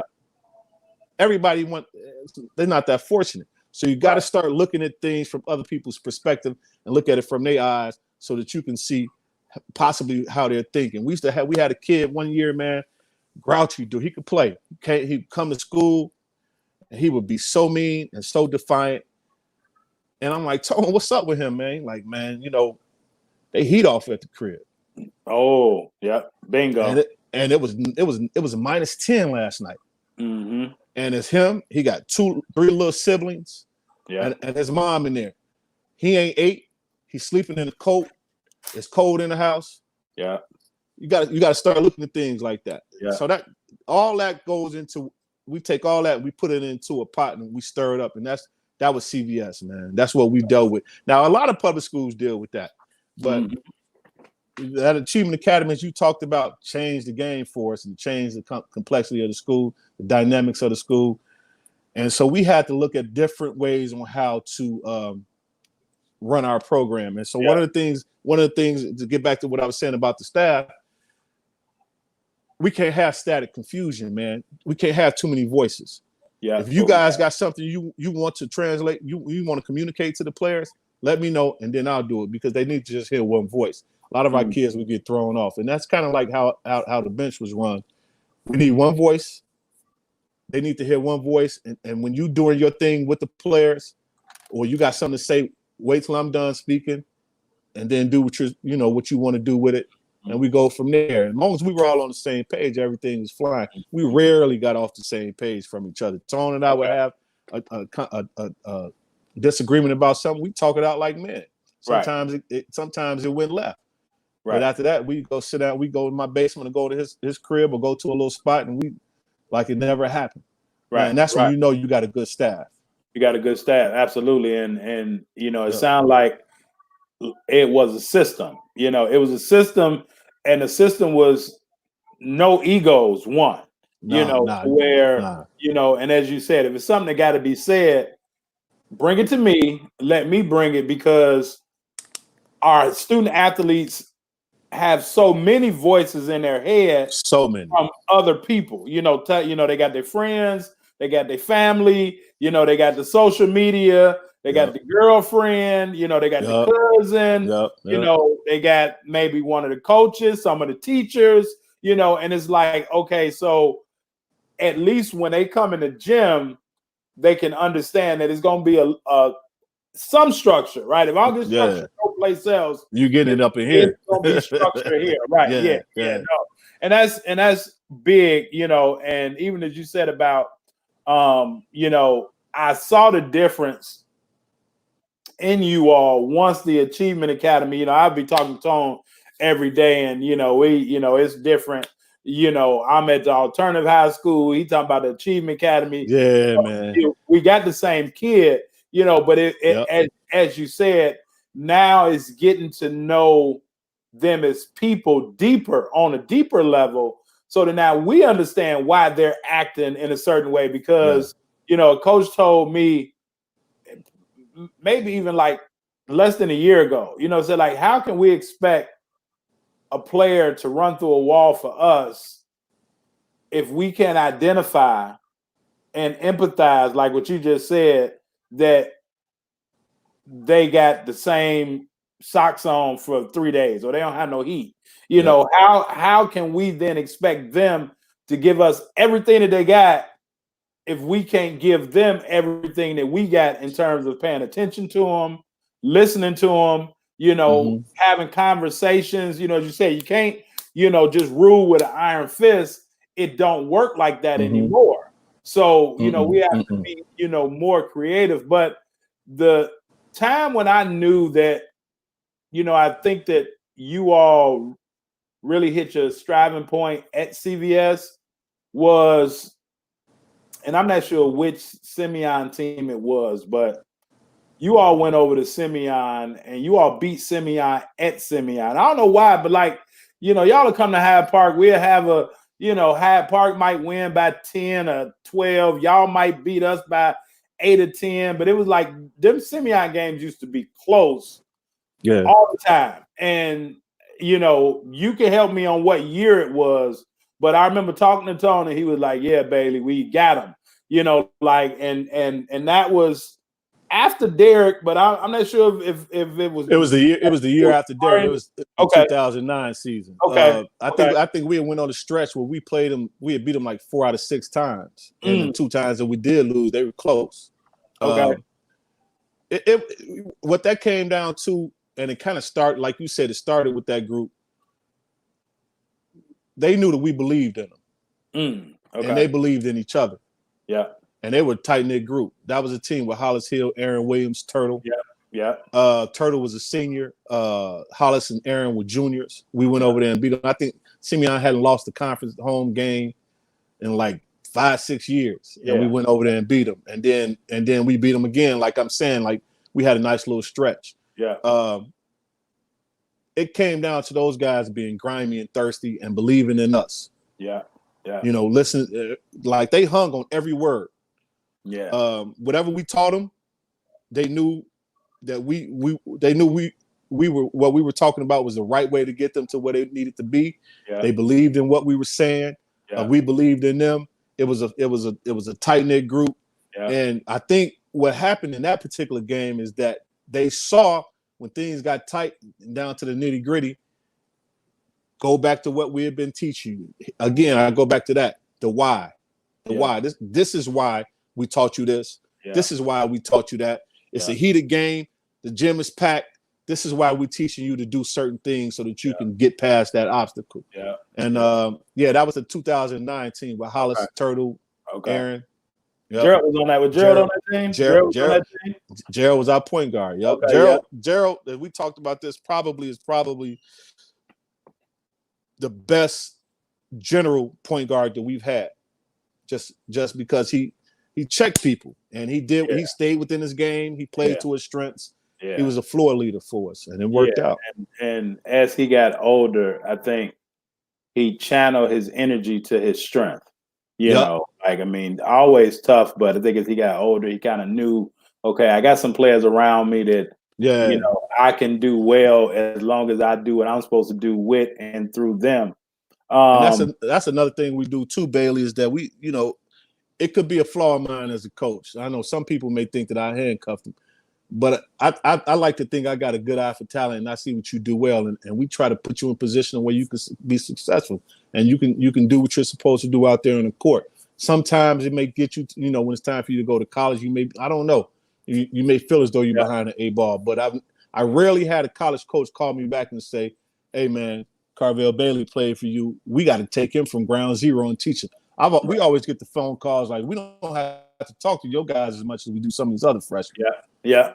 So on that point, Coach, can you talk about the carryover? Like how important, and you know, you playing in college and doing amazingly well, sending, you know, and I think that you send more kids to college than people know. Just because, you know, again, you're more laid back, you know, and as you said, you know, you're going to, peep the scene, you know, just watch, see what happens. So you don't necessarily advertise it as much as other people may advertise it, but you have gotten kids in school consistently for a long period of time. But, you know, question that I want to ask is, and then I'm gonna get back to this point about just the carryover, you know, and the transition, because there's so many athletes that aren't ready for that college level. But my first question, and then I want you to answer how important is that transition. But how important was it, because you've had it both at CVS and Kankakee for a point in time, to where the boys and the girls basketball team were dominant and tough. Yeah. How important is it to have a program that's tough? You know, you have certain team, and when you look at it, most of successful teams on the high school level, they have, like what you said that you had growing up in Hyde Park. It was a certain like level. It was a certain standard. So, like, how important is it to be able to have a good boys and girls program? Because it seemed as though at CVS, at a point in time, the boys and girls program were both good, and it wasn't, you know, they both took accountability and did what they're supposed to do, as well as Kankakee. So, how important is that, Coach? And then we'll get back to the whole transition from high school to college. That creates a competitive environment. You know, the girls are looking at what the boys are doing, and it's driving them to want to do better. The boys are looking at what the girls are doing, and it's driving them to want to do better. So it just creates a competitive environment. Now, the success of a girls and boys team looks different at CVS than it does at Kankakee. Mm-hmm. Here's why. Having a good girls and boys basketball team in the Chicago public school system helps your school all the way around. Yeah. As far as keeping your enrollment up. Yeah. You know, you look at Simeon, a lot of people want to go to Simeon or Morgan Park or even Orr now because their name is always out there. Yeah. Hey, we're going at CVS, our enrollment maintained at a nice little level because our basketball name was out there. Yeah. People like that gym was packed, man. That gym used to be packed. Yeah. And because we were successful, because our name was out there, an 8th grader would be like, I'm going to CVS. You talk to an 8th grader, they say, what schools you thinking about? Oh, I'm thinking about Simeon, CVS, Morgan Park, because our name was out there. And so that helps the school. So when you have a good sports in the Chicago public school system, it helps keep the school enrollment up, and it helps help you get those funds that you need. Yeah. Right? Yeah. Yeah. Now, at Kankakee having both of those, it brings city pride. Oh, I love that. I love that. The people of Kankakee, it's a sports town, man. Yeah. Yeah. I'm talking about if you came to our game and we had 1,500 people in there, probably 1,200 of them are like people our age. People who used to go there, people who live in town. They may live in the next town over in Clifton, and they've been reading about us a lot in the newspaper, say, I want to go see this team that everybody's talking about. Yeah. So it brings pride to the town when you have two teams that are being successful. Okay. And so they're both beneficial. They just look different. Okay. Okay. Yeah, I love that. I see that Mr. Burnett just popped in. LB, I didn't know that your first recruit was Coach Pickett, huh? Yeah. Lawrence Burnett been out there having an eye for talent for a long time, man. My man LB. So, Coach, now when we're talking about the transition. If it's players like Lawrence Burnett, players like Hollis, Turtle, whatever, like what do you make sure that, and even your guys now in Kankakee, what do you make sure that they have to know prior to leaving you? Give me like one or two that's basketball related, and then give me something that's non-basketball related that can help the parents that's listening, and even some of the coaches, because there's a lot of things on the transition side. You got to be ready when you go to college, and it don't have nothing to do with basketball. So, like, can you help us with that? On the basketball side, the main thing that I tell them they're going to have to be able to do is that you're going to have to go there and work. You got to work. I mean, there's no excuses. Everybody's good. Lawrence, in particular, he started out at Grace in Indiana. Yeah. And he wasn't happy with that. I had him hooked up at another school. His mom wanted to go to Grace, one of the first schools that came. So I ended up, he was unhappy there. And I called one of my assistant coaches from college, who was now the head coach. He, at that point, the head coach at Rockhurst University. Yeah. So I got Lawrence to go over there. But I knew when Lawrence went there, he was going to have to work, man. Yeah.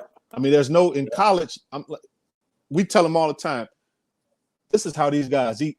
This is how they feed their families. They ain't got time for you to come in there with your mercurial behavior, hot 1 minute, cold the next, flaky, upset, not working hard. You got to go in there consistently and work. So that's what we tell them. You're going to be challenged. The freshman year is the most difficult time because you have to learn how to have that school basketball balance. Yeah. You're there on a basketball scholarship, so your time is going to be demanded from that coach. You have to be able to go in there and work hard. It's all about hard work because we know it pays off. And that's how people eat from working hard. So that's that on the basketball side. That's the number one thing that we teach them. You got to be there when you go. You got to be ready to work. Okay. I mean, it may sound overused and cliche, but there's nothing that's more truer than that, man. If you go there and you're not a hard worker, you'll be coming home by the end of the semester. You'll be coming home. And I think, and I was going to ask you to break that down when you say that they got to work. But, I think that you did great when you followed it up with everybody good in college. You know, I mean, based on your level, when you get to the school that you're at, they can all play. And so, you know, what can you bring that's going to be a little bit different, you know, and goes back to your point. Everybody loves a shooter, right? You know, everybody is room for a shooter, is room for a defender. Now, other than that, and that's where I think that, you know, you and your staff have been great at. Now, for those intangible guys, teaching them how to play basketball and not just teaching them how to play a position. Does that make sense? You know, now, once they learn how to play basketball, they can be effective and efficient in their position. Going back to you, you know, if you leading the team in 3-pointers and free throw attempts, that's two totally different games. You know, nowadays you may have a slasher, so they get into the line, and then you may have somebody that's leading the team in scoring, but they only get to the line 2 or 3 times. Well, those, you know, both of those players are easy to brand on a stat sheet. When you get guys that, or young ladies that learn how to play the game of basketball, it's hard to put a scout report on them because they're going to take the best thing that's possible for them. So I, you know, think that that's big because, you know, when we talk about the transition, a lot, especially on the college level, you know, both at South Suburban, at Truman, or at Malcolm X, it was like at times you may see things and like, okay, we might not have until October. You know, school starting in September. We may not have, you know, a good 6 weeks to get you to understand basketball language. Because, you know, as you said, if that's how we feed our family, if this is how we eating, we're not going to, you know, like gamble it on you that just won't turn the corner. You know, so I think from that, the high school coaches, you know, must do a great job of transitioning those athletes to post graduation. And, you know, what's, you know, I mean, you know, again, with you, if you go to Kansas City from Hyde Park and now your first time that you're intermingling with whites in school, you know, if you don't have certain things ingrained in you, you're going to just be ready to run back home anyway. You know what I'm saying? Because it's like, you know, what are they saying? You know, I got to go meet with my counselor. I got to go, you know, financial aid. You know, nobody knows what all those things is, you know, so just going through the whole recruitment process, the whole college procedure process, you know, and we'll talk about that in a minute, but you shocked the world. Let me say, Pick, you know, the word got out pretty quickly that Kankakee was looking for a coach. And like you was the last person that I thought, you know, name would pop up. It was like Kankakee looking for a coach. You know, I got a call from a couple people asking me, like, hey man, what you think I should do? You know, because it was some people that called me about the job and I was talking to them about it, you know, and then I got a call like, well, you think you gonna coach again? I'm like, at that point, I'm like, not that job, because I've already talked to some people that have been, you know, that was contacted about that job. So I'm not that type of dude. So I'm not going, you know, I'm not going to even entertain that. And then like the next day, your name popped up, and I'm like, damn, like I didn't think that Pick would leave. Like, you know, when you think about CVS, me, I think about Chris Pickett. I think about Antonio Willis. Like, what took place and how did Kankakee get you to come down there and bless them with all your skills? One of the things we used to play down there for Christmas. Okay. And so when we walk in the gym, we're gonna all have the same warm-ups on. We're gonna have the book bags. We're gonna all, you know, they're gonna come in, they're gonna sit down, they're gonna act like they've been somewhere before, because they have with all the places we've been and traveling we've done. Yeah. But more importantly, when they got out there on the court and they played as hard as they played, and they was, so we matched high basketball IQ with athleticism, and they liked what they saw. And when they wanted to make a change in how things were going down there, that's what they had in mind. and they saw it up close and personal with our CVS teams. Okay. So they reached out and they stated, we're thinking about making a change. What you do with your CVS team and how you guys carry yourselves is kind of what we're looking for. Yeah. And so we had some conversations. At that point, as I told you, like being at CVS all those years, I saw CVS here, and I started seeing CVS start to go down. And I had a lot of talks with Tone. I was like, we got a ceiling here at CVS, because when it comes down to it, we can win 22 or 23 games a year. But then when we get to state, we got to go through so much to get out of this area. Yeah. And the playing field didn't seem as level as we wanted it to be. Right. You know what I'm saying? Right. So as a result, I started to entertain the thought of going to other places. At the school itself, at CVS itself, I wasn't happy with how the administration was going. Okay. At a CPS school, or any school, but in particular in Chicago, you gotta have the support of the administration, man. You have to, or it's just not gonna work. Yeah. And you have to know that they got your back 100 grand. Through whatever you have to go through, you got to know they have your back. Yeah. And we had gotten to the point where that wasn't happening. And we had worked too hard. Like we told people, think about this. We won 4 regionals at CVS. Now, there are some people out here, regional not a big deal. Regional not a big deal until you lose one. Right. When you don't win that regional that you've been shooing all this time, then you see how important they are. And then here in Chicago, in the area that we played in, it's hard as heck to get out of those regionals, man. Yeah. Because we were playing against people, we were winning regionals against people who would be on TV on Saturdays. Yeah. So that's a big deal. And when you walk through that hallway at CVS, you'll see those plaques up there right outside the main office from the hard work of our players and the hard work of our coaching staff. And when we get to a point where I didn't feel like we were being supported enough, I had to look at other options. Every year at CVS, man, people would put fillers out like, hey, you happy over there?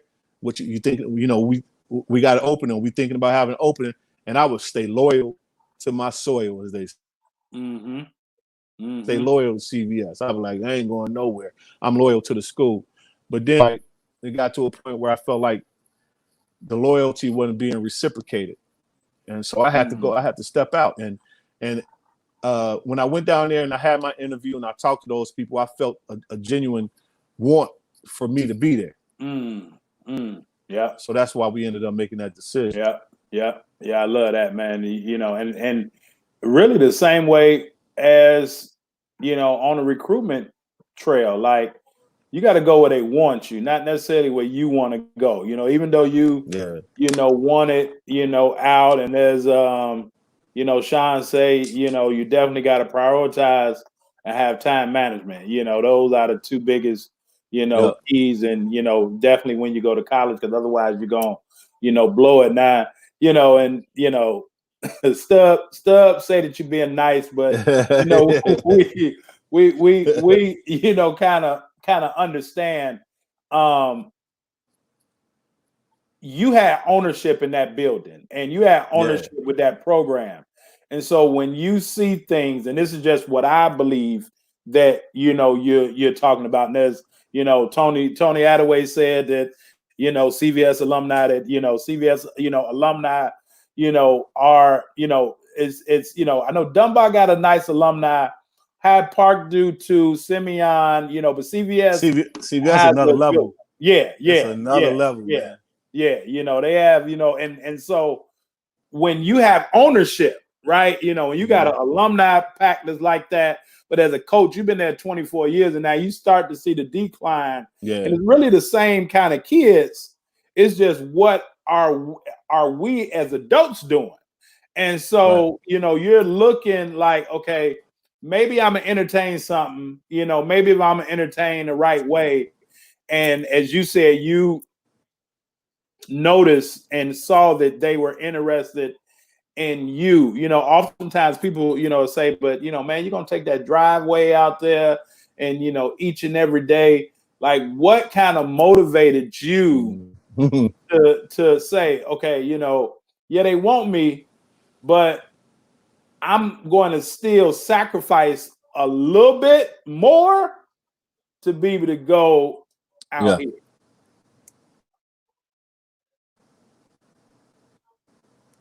Can you hear me, Pick? Can you hear me, Pick? Yeah, it's breaking up a little bit. Okay. So, like, Yeah, you good now. what really prompted you to say, okay, I'm gonna still take this travel and do everything, but it's time to try something new. Yeah. You know what, man? It goes back to my background. Growing up in Hyde Park, going to Hales, going down to Kansas City. Yeah. I like professionalism. When I first started at CBS, it was professionalism. And you had people who were all on the same page. The commonality between everyone was we here for these kids, and we want to make this the best possible experience that they could have. And it had gotten to the point that where it just wasn't professional, man. And when I got down there to Kankakee, it took me back to when I first went to CBS. The people here, hey, you run your classroom, you do what you're supposed to do in your classroom, and we got your back. Yeah. On the basketball side, you do what you're supposed to do. We got your back. It's great to always feel supported, and that's what. And it allows me to do my job to the best of my ability when I know I got people behind me who are gonna ride with me through thick and thin. Yeah. Okay. Professionalism. I think that word sounds easy, sounds nice. When you think of coaches, and coaches having to be having to show that professionalism, it's an old saying that you can be a professional. You can be pro without being a professional. But on the flip side, you can be a professional. See if I can get Coach Pick back.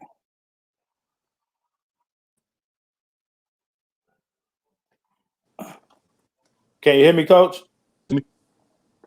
Yeah. Can you hear me? Yeah, I can hear you. Yeah. Okay. So it's an old saying, you can be a pro without being pro. Yeah, I can hear you. You can just reach a certain level, but not show that professionalism. As coaches, what do you think some of the biggest things that we must do to show our professionalism? Because as you said, now I can't keep. If you go out to a restaurant, or if you just in the gym or wherever, it's just a certain way that you got to carry yourself. So can you talk about like how you like some of the things that when you speak of professionalism, what are you talking about from a coach's standpoint? I think being able to communicate with your students, obviously, right? That's the easy one. But knowing how to deal with irate parents, knowing how to deal with the demands that come along from the administration and from the community, from the booster club, all those different things. Carrying yourself professionally. That's all under the umbrella of being a professional. But also doing what you're supposed to do as a coach from a standpoint of time, time development, time management, devotion of your time. All these different things are important, man, because it's hard to juggle a lot of different things when you want to do this the right way. And that's what professionalism comes down to. This is what I've been charged to do, and I'm gonna do it. Yeah. And I'm gonna do it to the best of my ability. I'm not gonna shortchange it.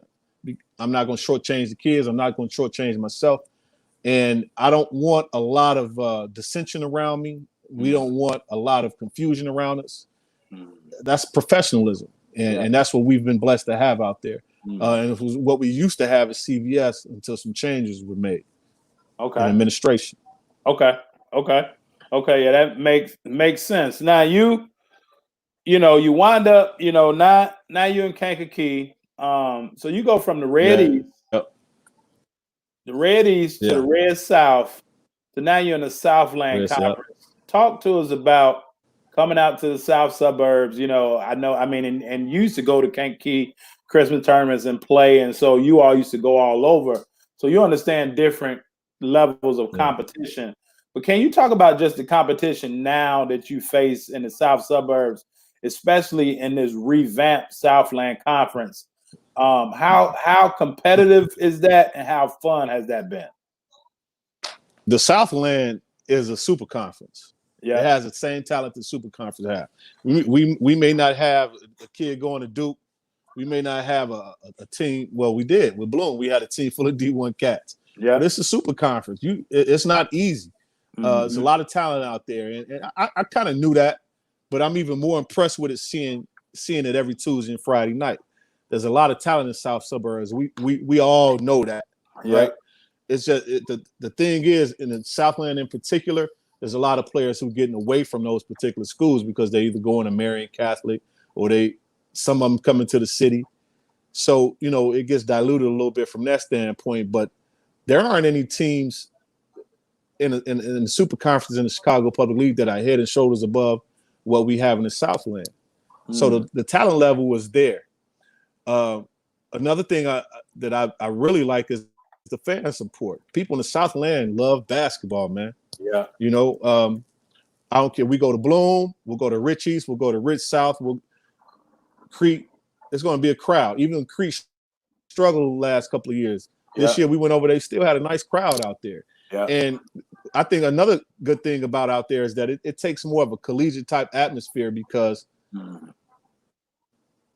our town, we wear Kankakee on our chest. Creek Monee wears Creek Monee on, they represent the town. And the Richtons, the rich schools are representing those areas where I could go to CVS, but I could live all the way up on Wilson. Absolutely. They're not taking pride in the Chatham or Calumet Heights neighborhood. So it's more of a collegiate feel in the Southland also. So the basketball level is on par with the CPS super conferences. Yeah, I love that. And now, you kind of stayed the same class because CVS was 3A as well, right? 3A, yeah. 3A as well. The thing that I was most impressed this year is that most teams are good home teams, so they play a lot. They, top heavy in terms of home games. There are certain teams that may not have a good gym, so they are forced to play their games on the road. You all, you were, kind of even both their home games and away games, but you all were unbeatable on neutral sites. Talk to me about just the psyche that goes into playing on a neutral site, but to where you all can be unbeatable this season on a neutral site. Like what's the psyche behind that? The whole routine of getting yourself together and getting on the bus and going away, that starts in the summertime. And that helped us a lot at CVS. At CVS, we would look at our record at the end of the year, we'd be like 22-7. Yeah. And out of those 7 losses, 6 would be to Simeon, Morgan Park, and Bogan. Yeah. And we'd have like 4 or 5 conference wins. So we could easily go 18-1 outside of the Red South. That comes from summertime because we at CVS, we traveled all over the Midwest. We go to Madison, we go to Indiana State, we go to a whole bunch of different college camps, team camps, and play games. That gets us used to that. And I took that same thought down in Kankakee. In the summertime, we played a lot of games. We play about 30, 35 games in the summertime. So getting on the bus and traveling, not foreign to us. Going on the road, playing in a different environment, it's not foreign to us. That's something that we put in their head. You got to be a road warrior if you're going to be a good team. And I've been real proud of those guys being able to get on that bus and travel and go win games. One of the most satisfying things in college would be to go to somebody's field house or arena and beat them. Get that road win. And it feels just as good as a high school basketball coach. Yeah, road wins are satisfying. Absolutely, man. Absolutely. And it just brings, again, going back to that ownership. It's like, we conquered this. We can hang our flag in your gym, Yeah. because we came Yeah. and Yeah. Yeah. came and Yeah. Yeah. came and conquered it. Now for the people that have never been to a Kankakee game, take us there for a minute, Coach. Like your first Friday night home game in Kankakee. Take us through that experience, just with because I'm pretty sure. I mean, because it's no professional sports out there now. Barry had the Kankakee Soldiers. That was the only thing. But it's a sports town. You got Kankakee, you got Bradley, Berminade. You may have a couple other small towns in the area. But if it's not the community college, it's just the high school. So, like, Right. walk us through that first game, just the emotions, the environment, because it's bright in that gym, and that gym can get rocking and hot real quick. So, like, just walk us through that for a minute. It's a collegiate environment. Mm. It's a real nice gym from the standpoint that the fans are right on top of you. Yeah. And people in our conference know when they come in Kankakee, man, you gotta bring your A game. Yeah. You're not gonna walk out there with just an easy win. A lot of teams lose as soon as they come in and they look at the crowd and they see who's in the crowd and how the crowd is on them. Yeah. It's tough. Yeah. It's tough. But what I really like about it is as I keep saying, it's like a college gig. We got sometimes a lot of if we got 15 home games, about 6 or 7 of them, the radio stations there, you got the local newspaper there. Sometimes the Chicago newspapers will come down. The cheerleaders are right there on you. The fans are on you. The band could be there some nights. Mm-hmm. It's an intimidating atmosphere sometimes. I tell you that much. Yeah. Yeah. Yeah. That's definitely it. And when I played there, just back in high school, and we had to come out to Kankakee, it was just and even my brother, used to play against them. Just like Friday night, like that when you go in there, you're gonna just have your hands full. And even when I was at They're Malcolm coming out. X, yeah, They coming to the game. yeah, Yeah. yeah. And then you Go ahead, Pick. when they come in, when you look front row, you got grandmas, you got uncles, you got brothers. It ain't the students. The students sitting up top in the balcony, man. Yeah, yeah, And they own you. yeah, They letting you know they there. yeah, It's tripped yeah. out. Now, let's talk about college recruitment for a second, Coach. Mm-hmm. And you kind of alluded to it a little bit, and some of the things that you want your athletes to have, want to make sure that they get. And you've been through the recruitment process both in high school as well as in college. If we had to, talking to the parents tonight as well as the coaches, because and now you have so many recruiting services, people that you can post names and stats and numbers up on a website and let everybody come and look at them, and not just kind of pick the one that looks the best. And I always say that a recruiting service, that's different from what we do. We offer a coaching program in which we're taking them through the process, the mental process, as well as some of the physical, but the systems, and that's what you're great at, I think, with the systems. But can you just walk us through and help us a little bit with this recruiting process, and what are some of the systems that parents and coaches need to make sure that their athletes have in place in order to be recruited? Because as you said, when that coach called, they want to know has the character and has the grades. And now they want to get into, can the person play? But before that can even happen, it's some things that goes into that process. Can you just break down how you've taught your parents or how you taught your athletes about this recruiting process?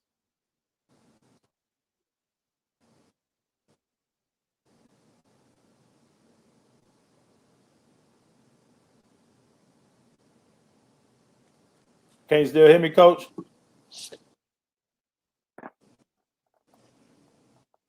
Pick, can you hear me? What'd you say, baby?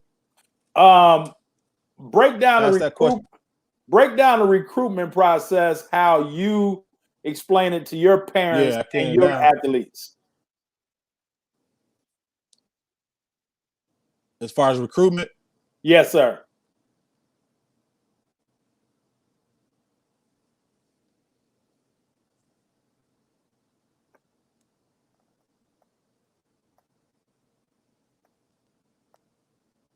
Can you hear me, Pick?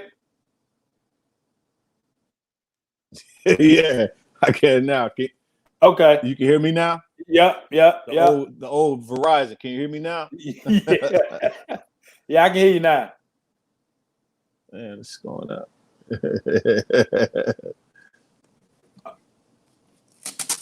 All right. Can you hear me? Can you see me? Keep breaking up. Somebody don't want y'all to know about the recruitment process. Can you hear me, Coach? Mm-hmm. Can you hear me? Yeah, going in and out. Okay, so break down that recruitment process. So at the end of the year, man, we have a final senior exit kind of interview deal where I talk to the seniors about what's out there for them, right? Yeah. And there are certain things that parents need to be aware of as far as scholarships are concerned, grants, Pels, loans. I don't like seeing our players have to go to schools where they have to take loans. It's difficult, man. And I know the background of a lot of our students, so I want them to start behind the 8-ball because they have to take loans out. Yeah. A lot of things. Another thing we take a look at is with the junior college situation. You have to look at what's going to work for you. You know, when you were at Malcolm X, you had my little cousin Elliot on your team, right? Who went to De La Salle. Yeah, that's a good situation for him because I felt, as I told Mike Nance and them, that it was that being with you was a good deal because I knew you was going to look out for him as much as you possibly could, as much as he'd allow you to. Right. So I think it's important that we put our parents look at putting their players with people who they know are going to look out for them. Yeah. Because you get in situations in college, man, where things can get rough, and you need to have somebody that you can turn to who's going to either give you the right advice or who's going to help you get out of your situation and make things smoother for you. I think it's also important that, and this is what a lot of our players have not been doing, and we had a long talk about this the other day. You can hear me, Bailey? Yep. Another thing we talked about is you got to make sure, especially if you go in JUCO, you got to tell that coach you need an academic advisor. Don't be taking classes that are not going to get you out in 2 years. You're taking ceramics and weightlifting, and you're taking these classes that don't necessarily go toward graduation or they aren't transferable to a 4. So we've been having these real heart-to-heart conversations with these guys, making sure that they have more knowledge of what they're about to do and how they need to be able to navigate through college. Whether it's through JUCO or 4-year school. So it's important to know that you're going to a school where you know you're going to have support away if you go away, because parents need to feel comfortable knowing that my son is at Truman State in Missouri or at Minnesota State in Mankato. I need to know that somebody up there is going to look out for them when they need to be looked out for. And I also need to know that somebody's going to put them on the right path academically instead of spinning their wheels in mud and just being up there because you want to play basketball. I got a nephew out at the University of Oregon playing football. Yeah. And during the pandemic, he came home to Chicago and he stayed over here for a long time. And every day he's up there on his computer with his tutor and doing his Zoom classes with his professors. He's on it. Yeah. And one of the reasons my brother and my sister-in-law pushed him towards Oregon is because there were people there who they felt comfortable with. Yeah. There were people there who they know he could relate to, for one, and for two, that if he ever got into a situation where he needed an ear or he needed somebody to lean on, he has somebody. It's not going to always work in every situation, but you got to put yourself in a position, if possible, where you're just as comfortable away at school as you would be at home. So those are the things that we look at. Yeah.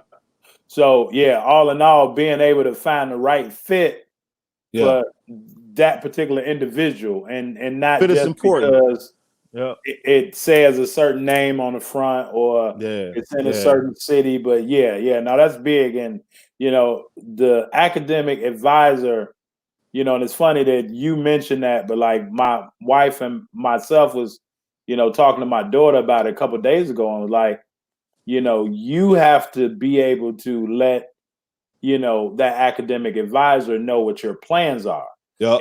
and it's your job as a student to be able to let them know, like, no, I'm not necessarily going to take this class if I don't have to. Don't put me. I say when I was at Truman one year, I had a kid that came to me. Kid was like 6'8", and he had wrestling and golf on his transcripts, and I'm like, man, like, you was in a farm system. They was just, they wasn't caring Nah, about man. you at all. You Yeah. wrestling at 6'8", and like, what the hell is this? So, you have to Yeah. be, so I think that that's a good nugget. Get with that academic advisor so that you'll know exactly what you need to do so that they can put you on the path to it. Going back to Don Russell, as you said, like, do what you do and be comfortable at it, right? Believe in what you believe in.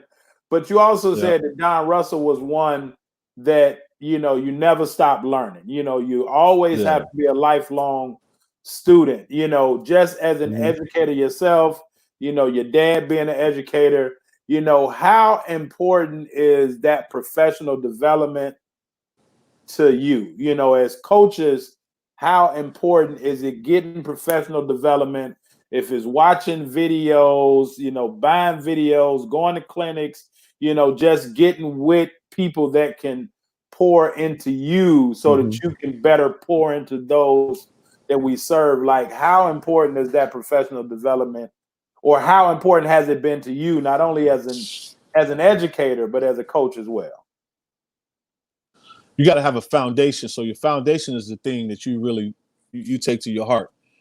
That's what you really believe in, and you're not wavering from that. But the new things that you teach, you add it to your foundation, or you take it and you tweak it to your so it can be tailor made to you, and you can use it to your best advantage. Coaching clinics, just like I know you used to go to Chicago State and sit with Tracy and watch some of his stuff, right? So I do that. The college coaches I know, I go to practice, watch some of the things they do. I take it back to Kankakee with me, and we work on it. I take it to tailor it to fit what we're trying to do. So you can never stop doing that. Only the arrogant person is the one who's going to stop doing that. That the person who has all the answers, the smartest guy in the room syndrome. And I don't want to be that person, because one of the knocks that I heard about Russ is that time is passing them by, and I don't want to be that guy. I don't want people to say, "Oh man, game passed Pick by." He ain't adjusting with the times. If I see some things that are working, I think some things that could be advantageous for us, then I implement them. And a lot of that comes from my professional development. Yeah, I love that. Now, one thing that you all are doing, and I believe it's coming up, is Thursday. You all are having a synopsis, if you will, or parent student development, to where you all are going to be talking about the college recruitment process, and a host of other things. And you all have somebody that I'm working with personally, but that's taking the world by storm the last 10, 12 years. Dr. Eric Thomas, going to be coming in. And this is all going to be virtual, but it's going to be huge for the athletes as well as the parents, as well as the coaches. So can you talk about that a little bit, Coach? Because, and I remember when you first posted it, some of the comments, everybody like, man, y'all got, ET coming in, or y'all doing this, which is big. And as you said, you're kind of in a college environment now. So, and in those college environments, the administration as well as the coaches have to understand, if we want to take this program to another level, it's some things that we got to do that we've never done before, and that a lot of other people that's in our circle aren't doing so that we can kind of stand head above, the crowd. So can you explain more about the event that, Kankakee Athletics is putting on this week?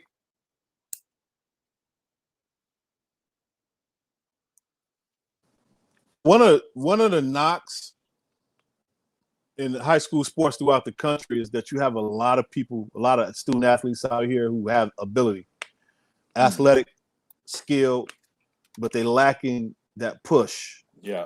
They're lacking that intestinal fortitude. Yeah. They're lacking leadership skills. Yeah. And that's why, we've done this every summer since I've been there. We've reached out to someone to come in and speak to our student athletes about these different types of things so that they can hear from someone else. They don't think, because it's just like coaching. If you're on my staff, me and you working together, Bailey, sometimes they get just tired of hearing me and they need to hear from you.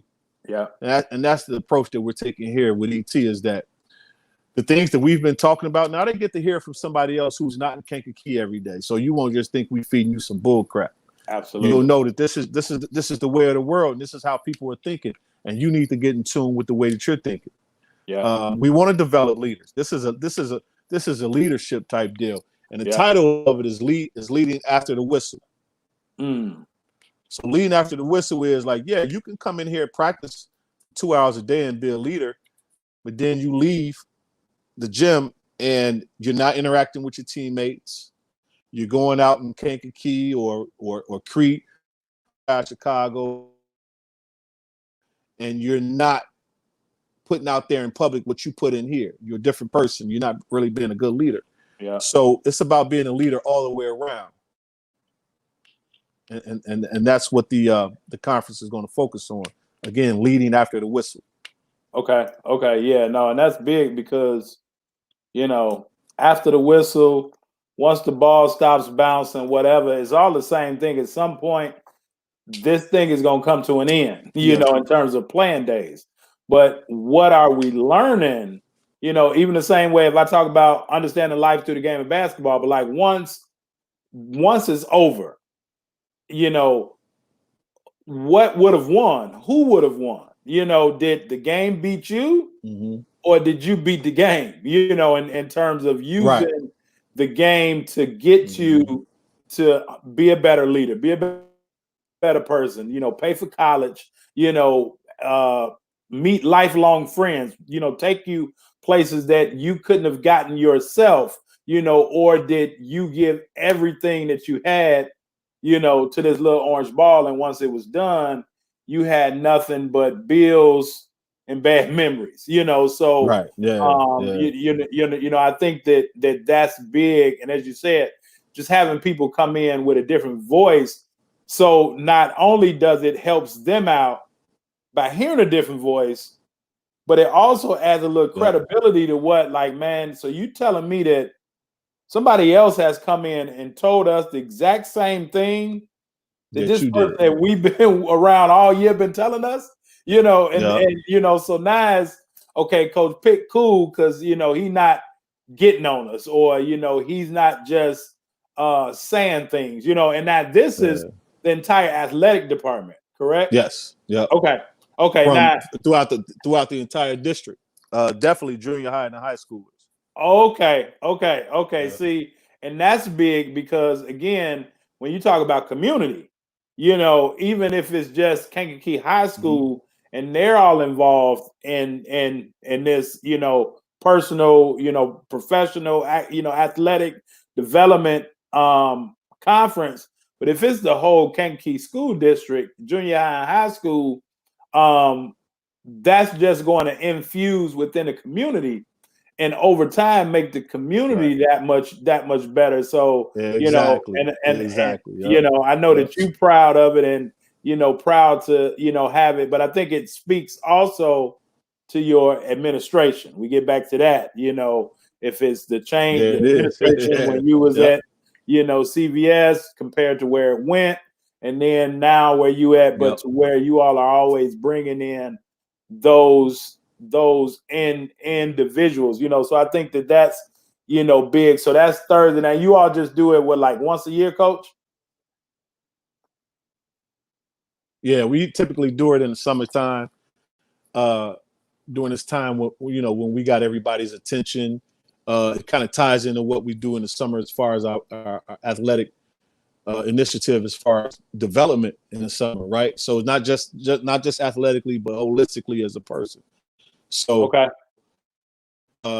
Last year we had a guy came in who wrote a book, had a nice conversation with the guys, but we opened this one up even more, and like you chimed in on it. My brother's big on him too. Is that ET's influential, and he's someone that they definitely going to listen to because the way that he presents is going to demand it. But the big picture is district wide. You leave here, we want to develop leaders because we know after the ball stops bouncing, after the whistle is done blowing, we want people to be able to be leaders in that community, and so it's definitely a move in the right direction. Yeah. I love it, man. And as I said, something that I've been working on, personally, something that I did and have now become certified through, ET and working with, kind of partner with his team and what we're doing. And something that I'm also doing, adding to our repertoire is with being a certified flight assessment, person, and you a psych major, and we kind of talked about it, and so it's a lot of things that you understand about getting in tune with the complete person to kind of understand again that why. I did get you, to take the assessment, and we're gonna go through it much more deeper. But what I figured out, and I just want to share this, with those that's, watching, and share it with you real quick is, so see if you can see my screen. So, can you see my screen, Pick? Yeah. Okay. So, and, we'll, go over this definitely more, personal, but you are what we call, so your natural state when nobody is watching you, right? When you're at your natural state, your immediate strength, like what we call our superpower. Your superpower is you're more of a cautious individual, meaning that you like the I's dotted, you like the T's crossed. You are what we call the air traffic controller. That plane can't take off until we know where all the air pockets are. So what this shows, what you consider yourself to be more careful, more systematic, or more of a perfectionist when it comes to just your everyday life, like when you just comfortable and just being, Chris Pickett, the coach, just, in general, would you consider yourself more of a perfectionist, systematic, or careful? Probably more systematic. Okay. Because I know when all things fail, if you have a system in place, the system will get you through what you need to get through. Yep. And so now you're at a 99, right? So if we go back, and again, you and I go over this, something that I'm doing with a lot more coaches, a lot more educators. But if we were to start here, right, and if this being 10 and this being 9, right, so you are definitely somewhere in between that systematic and that perfectionist type of person. You want to know exactly what where everything goes. So when we talk about the flight assessment, right, this is you. You are factual in your approach, and you rely more on logic than on emotions. Again, that why does it make sense? You tend to thrive in a control and structural environment. You can be seen as systematic, cautious, analytic, careful, and orderly. Somebody like, hey, let's go. You're like, hold on, what route we gonna take? What's the best way to get it done right the first time, as opposed to keep doing it? Does that make sense? So you don't A make lot of sense. changes Yep. regularly. And that's how I am. Yep, you're not very talkative, and so as I said, we're gonna really get more into this because also where in your more adaptive state, say like when the game is on the line, whatever, or you feel like you're being watched. So even though your strength is that you are a perfectionist and systematic, but it's a little gap that we can show you. Okay, if you're always that perfectionist and you're systematic, but now once the eyes are on you, or you feel like that you're being watched, would you say that you go to become more analytical, orderly, or neat, like when it's game time, like when it's pressure time? Do you feel like Analytical? okay, Analytical. okay, Yep. That's okay, what I was thinking, trying to looking at the situation and seeing what we need to do to make things go right and where they could yep, possibly go wrong and how we can stay away from that. yep, and so from a based on this analytical and where I'm getting these numbers from is just basically where you score. You see the analytical is that 67, and so that don't Yep. mean bad, but it just means that and so the analytical is right around the careful, analytical and careful. So even though Yeah. your strength is more so of systematic and perfectionist, but now when you feel like all eyes are on you a little bit, now you become more analytical because you want to really make sure that you got it right. You want to make Yep. sure that it is what it is. But so this would be our blind spot. And as coaches, as educators, when we can know what our blind spots are, the same way if you driving and you coming up on that car and they get in that blind spot, at least if there's a blind spot, you know how to deal with it. So in the heat of the moment, you may not be a perfectionist. Now you're, starting to get, okay, let me get more analytical. But so what we do with this assessment is be able to not only show you what your strength or your superpower is, but how we can make up these blind spots or spots that we don't necessarily see, as well as how we can get people on our team that does some of the other things. So, now when you're talking about, building up, teams, everybody on the same team. When you look at the Bulls, Phil Jackson was more like you and I, because I'm a air traffic controller too, right? So I'm more analytical, more cautious. Phil was that person. We all know Michael Jordan was like the pilot. He just want to fly. He just want to get there. But everybody on the team can't be a pilot. But everybody on the team can't be that analytical person either. And so now I'm gonna just walk you through a couple of these. And I'm not even Bailey, what percentage of coaches would you say fall into that category of being analytical?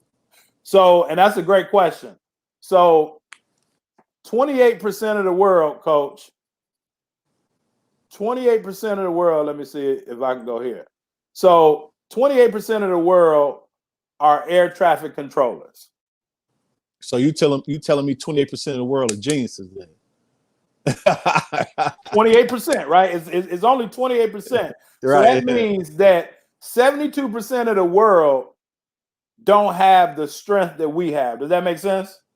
And so now if we can bring our 28% to a team, to an institution, but also we have players this way too. You can understand certain players that, okay, coach told me go set a screen here, coach told me to go move here, but you may need them to move a little bit faster. So what this assessment does is helps us in our communication too.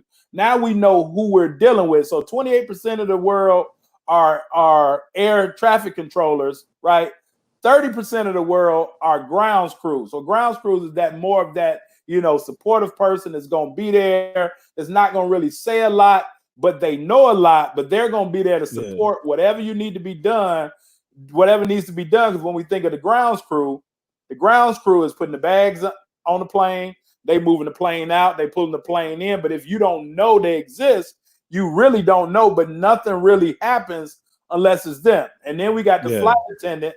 30% of the world are flight attendants. These are the people that's overly entertaining. They always joyful. They, but they are very emotional people also. They deal so, somebody like Dennis Rodman would be more so like the flight attendant when it comes to the Bulls, where Scottie Pippen would be more like the grounds crew, right? That plane don't move. They don't win championships without Scottie, right? And so, Dennis Rodman be more the flight attendant. 30% of the world is the flight attendant. Well, we know the pilot, he just want to get in and go. That's Michael Jordan. That's Kobe Bryant. Yeah. Only 12% of the world are pilots. Like, everybody don't have that decision-making gene. And so, like, we all have all four, but our strength is in one or the other.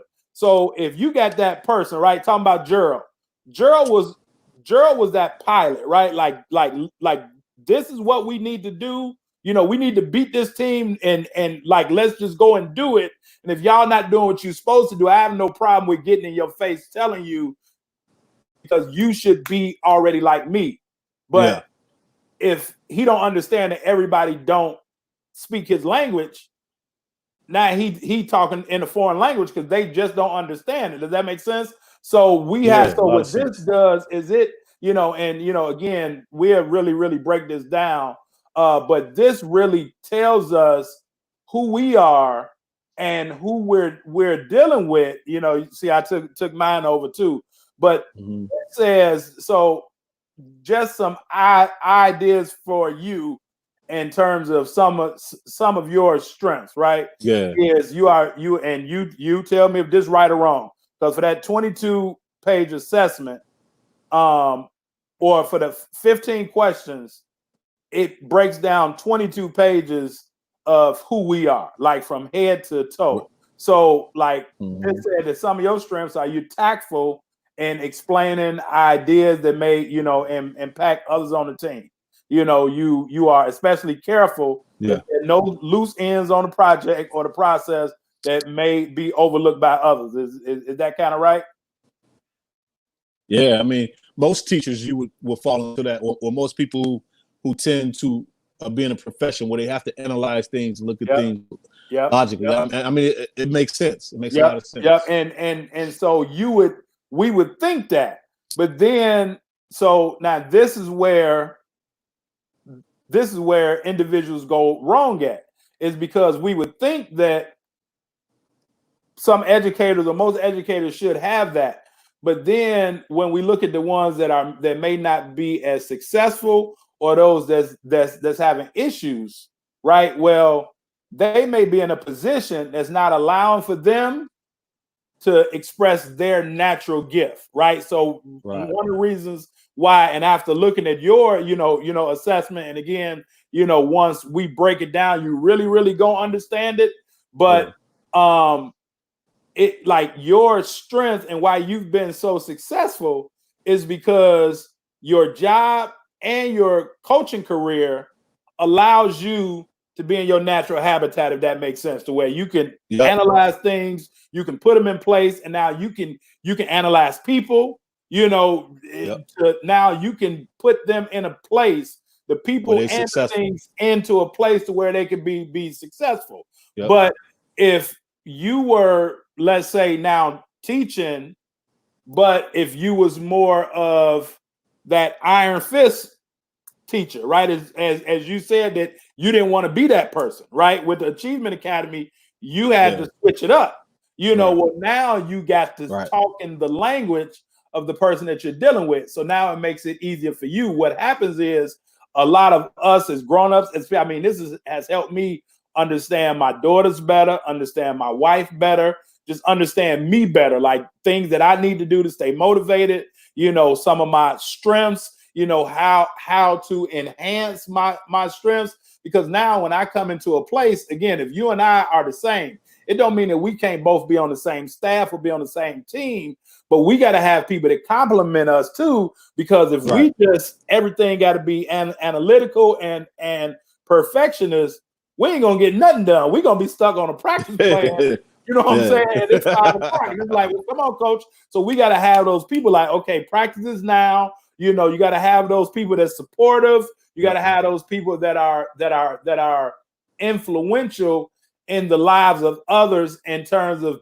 how they are able to communicate. So, you know, this is what, you know, with my company, you know, what we've partnered with, you know, with Dr. Thomas on, and so I'm pretty sure that, you know, he'll probably talk about, you know, people say like, you know, take the assessment, you know, like you already on the front end because now you already know. And again, it's going to blow your mind once we really, really go over it. But for the coaches to understand, you know, what you were saying when you first got your roster, you had 34 kids on your roster. Well, really, we only got 4, right? Really, it's only 4 people that we're dealing with. And we got all 4 in us, but which one stands out the most? Yeah. Now that allows for us to be able to understand ourselves better and to be able to understand the people that we're dealing with. So now, you know, you got that kid that just loves to, you know, to give everybody high fives and, you know, get everybody else involved. Well, when the game is on the line, and I'm pretty sure you could think of your mind now, the game is on the line, you got that one person that it might click and it might be like, give it to me. You know what I'm saying? Enough talking, coach, whatever you say, but we know the ball got to come here, you know. And so we have our natural style as well as we have our adaptive style. But when we know who we are, now we're able to kind of spot out, okay, this is where I'm great at, this is where I'm good at. So, and that's why I was asking about the whole professional development, because like when I learned this, and you know, and I first learned it as a coach when I took it a couple years ago, but then I took it again as an individual, you know, like back in March, and I was able to see the difference, right? And I'm really the same person as a coach and as an athlete, but what I've gotten with being certified in this extreme execution, this flight assessment, is being able to break it down to you. When I first took it as a coach, they just gave it to me and said, okay, here, it's like 24, 22 pages. Like, I don't understand it. But the way that we facilitate it and break it down to where you really understand, okay, now when you're dealing with your teams in the summer, you cannot put them in categories of four different categories and say, okay, these are these, you know, different groups, and this is what their strengths are. So when you need certain things done, you're not going to be talking, say, to one person the way that you'll talk to another one, because you're gonna be like, man, why did I lose that kid? Well, that's because you was talking in a foreign language, if that makes sense. So yeah, that's so that's that. So I just wanted to just talk about the importance of you know, not only taking the assessment, but of having professional development. And you know, again, this is what we're doing with, you know, coaches, athletes, you know, parents, you know, administrators, you know, now more with our, you know, coaching and consulting, you know, company. But before I let you go, Pick, I'm gonna put you in a hot seat real quick, man, as I always do. And I'm gonna just start out with this. Who is the best player? Who is the best player that you've seen with your eyes come out of CVS? And now this don't have to, I said, my eyes out of you seen to come out. Don't have to be my player who you coach. It don't have to be who you coach. Who's the best player that you've seen with your own eyes come out of CVS? Juwan Howard. That was actually kind of easy. Okay. Juwan, you know, Juwan was at a point in this game in high school where he was, and I don't want nobody to jump on me about this, but he had started to develop some of the traits and abilities that Ben and Marcus Liberty had. He was more of a paint player, but he had started to develop some of those skills. But one of the things with Juwan is that, like I've been saying, he knew the separation between business and bull crap. And that's why he played in the NBA so long. That's why he was an assistant coach in Miami so long. That's why he's a head coach in Michigan right now. He knows how to separate the two. But as far as basketball skills concerned, man, Juwan was the best player that I've seen come out of there. They talk about Darren Brittman and some older guys who I'm sure were cold, but I saw Juwan. Juwan was by far the best player that I had seen.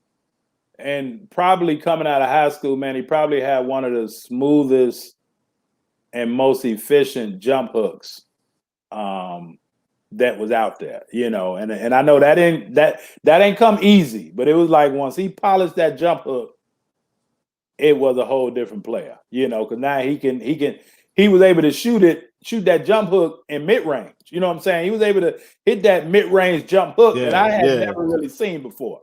Okay. Yeah.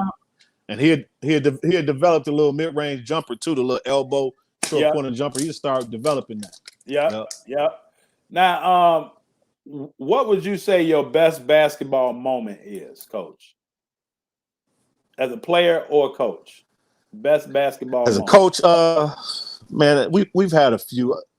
I think winning our first regional at CVS, because there was no sport that had won a regional in that school except for a boys volleyball, and I'm not going to discount what they accomplished, but we know that the bread and butter is football and basketball at these schools in the city, and us winning that first regional, that was big for us because it showed that other schools in the Chicago public school system, besides the Blue Bloods, could get it done. Yeah. And the night that we won that championship game, I believe we beat Brother Rice. And it was a nice accomplishment, nice feather in the cap for the Chicago Public League. Then when you look up all the teams that advanced to the sectional, it was only like 9 out of all 4 classes. Actually, we had won that in the 2-class system. So we were 2A. Okay. Yeah. And there was only like 10 Chicago public schools that were still alive, and we were one of them, and we had just carried that throughout my time there. We were consistently one of the top 16 Chicago Public League teams, and that's saying a lot. Yeah. People don't understand how much that says. Consistently too. That's the thing. Consistently. Yep. Okay, let me ask you this question. Who's the toughest coach that you've had to coach against, both in CPS as well as in the Southland Conference? Like, who do you know? Like, okay, this 99C, like this air traffic controller really gotta like zone in. Who would you say those 2 coaches are? Just bring out the best in you. Well, in CPS, man, it's going to be a 3-way tie. You know who they are with Simeon, Morgan Park, and Bogan. Primarily because they got horses. Yeah.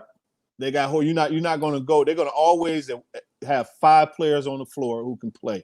In high school basketball, a lot of times they're going to have one weak link that you can actually put somebody on, defend, and hide him for that night. Yeah. You didn't have that with Simeon, Morgan Park, and Bogan. Okay. They're always going to have horses out there on the floor. Okay. In the Southland, Rich Central has been difficult. Bloom, was difficult. Thornton this year was difficult. It's hard to say who is, but since I've been there for all 3 years, Rich Central has been extremely difficult to get prepared for, because they actually got a system where they run some plays. Some teams we play against don't even run plays, so it's easy for us to do what we're supposed to do. Yeah. But they've been real difficult to prepare for, and one of the reasons is it seems like they get fired up against us. Bloom is Bloom. Bloom is talented, and Maddox is a lot like me. He's real even killed. Yeah. But you can hear Crosby down there loud, and his team is playing with an extra little juice to him. Yeah. And then when you go over there, like last year when we went there and played on their senior night, we were down by like 25 points in the 4th quarter. Wow. And came back and won. And I think it was double overtime. But that crowd was crazy. The crowd was crazy. Yeah. And they play with a lot more enthusiasm. Seems like they always do against us. Okay. Yeah. And I think that, like, your first year, I think a lot of the suburban coaches was kind of sleep on you. Maybe didn't know, okay, Kenke can be good, but don't know what the coach gonna bring, and then they like, okay, this dude know what he's doing. I don't think that you're gonna sneak up on anybody anymore, and matter of fact, I think that you get most people's best game, because they know that, okay, we can't just sleep on this team because they are definitely one to be reckoned with. So, but yeah, I think that, you made a good point about running plays, and you don't have to, run a lot of extravagant plays, but you got to have some sort of a system. Yeah, to where you got to make us work. You got to make us make them work. Yeah, and some of the and it's not just in the Southland; it's throughout the state. It's a lot of people doing 4 out, 5 out, and they just letting the guys go. And against us, that's not going to work. We ain't got had just like Ty at Thornton. We ain't got had on defense, man. Yeah. And so we're going to play defense. Our theory is if you can't score, you can't beat us. You know, we may shoot 15%, but if we got you shooting 12, then we're going to probably win. Okay. And so you got to put something out there. You got to make us work. If you can't score, you can't beat us. No. Okay. College environment, and you got good, administrators. Why should the listening audience, the viewing audience, come watch Kankakee basketball? They're gonna play hard, man. We took what we did at CVS out to Kankakee. They're gonna play hard. You're gonna when you play us, you're gonna play against some dogs. And again, it goes to defense. We're gonna defend. We're gonna scratch. We're gonna claw. You got to be ready to play against us. There's some non-negotiables, and if you don't play hard, you're not getting on the floor. If you're not working hard in practice, you're not getting on the floor. We've had some talented guys spend a lot of time on the bench. Okay. If I got somebody who's working harder, they're gonna get out there and play, because we know that when it comes down to it, it's gonna take heart to win these tough games. Anybody can go out there and get down when you up 30. What you gonna do when it's tied up with 2 minutes to go? I need to know what you're gonna be able to do. So when you see Kankakee play, and I think people will attest to this, you got to play hard when you come and play us. That's simple. Absolutely, yeah. No, that's a great point. You hang your hat on defense and just that's the foundation. That's the foundation. I actually put a video out, I think yesterday, and it was something that actually Corn and I talked about too one day. It's like, do a shoe check. Like line your guys. Everybody talking about they playing hard, but everybody not playing the same level of hard. So I talked about line your guys up half court or either baseline, and just look at everybody's shoes. It may not be the talented player, but you can tell that person that's a hard worker by how their shoes look. Hard stops, quick turns, as opposed to that person like, oh man, I don't want to crease up my shoes. But like, they blow somebody blowing shoes, going through shoes throughout the season. They didn't work. I had a parent tell me that hard work. From players, no, it don't. I know what hard work look like. I know talent when I see it. Yeah. So that's just a non-negotiable, man. If you're not out there working, you are hurting our team, and if you're hurting our team, you're not gonna play. Yeah, and I mean that's what it is, and you hurting us, man. So before I let you go, Coach, I want to do a little housekeeping with letting you guys know again. I just dropped the link to where you can go and get your book bundle, Understanding Life Through the Game of Basketball. As Coach Pickett talked about today, just and as we talked about, just basketball concepts, basketball principles that stays with us throughout life if we learn to apply them. If we learn what they are, and if we learn to apply them, they stay with us throughout life. And that's what this book is. Helps parents, athletes, coaches just to be better leaders of themselves, better individuals. This book will help parents as well as athletes understand a little bit more about their coach. Because as coaches, we're misunderstood. Why they talking that way, or why they saying this, why they doing that. It's a method to most coaches' madness. And as I said, from how Coach Pickett learned, how I learned, I'm just the first to put it in a book title, but the ones that do it the right way teach that it's bigger than basketball, and how can you get better throughout life with understanding basketball concepts. So this is the first book actually that you get, and then we throw in with the bundle Creating the Perfect Storm. This is more on the mental level. So many athletes think the game is just played from the shoulders down, but as Coach Pickett said, if you can't score, then you can't win, because we're gonna guard you.